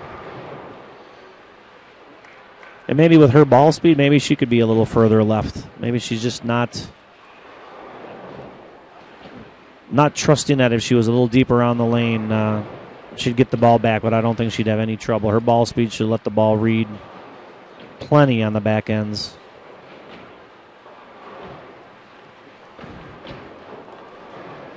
Didn't talk too much about the pattern, but it's 40 feet here at the women's. It is just a little over 22 milliliters of oil. Not a ton in today's day and age, but we do have one of Kegel's newer oils called Fire.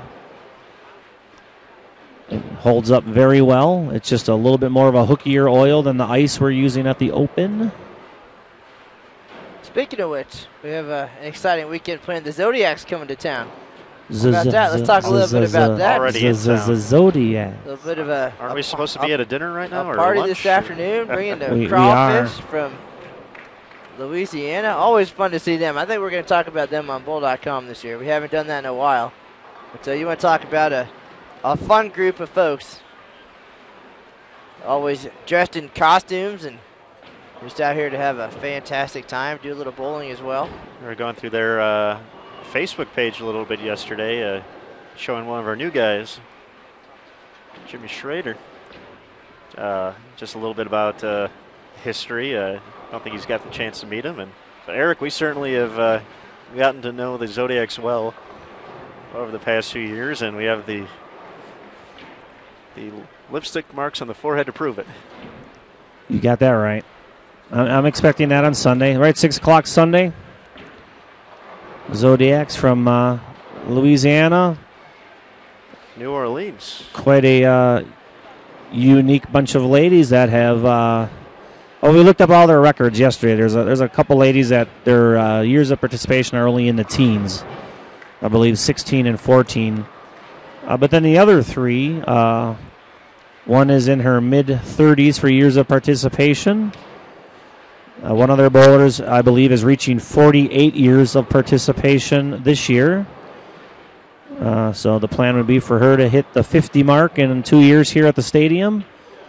And then basically the leader of the team, Linda Pertini, is going to, I believe she's bowling her 47th tournament. And the unique thing about the Zodiacs is when they formed this team a long time ago. I believe it was 1967 or 1969. They dressed in team uniforms. They took it to another level. They, based on the city they were bowling in, they found a theme and then handmade their own team uniforms to correspond with the city or the theme of the tournament.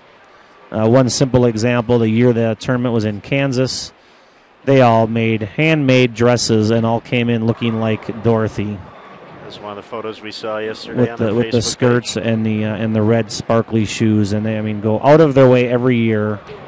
Maybe next year they pay homage to Eric Pearson. They all come in with shirts and ties and Mountain Dew.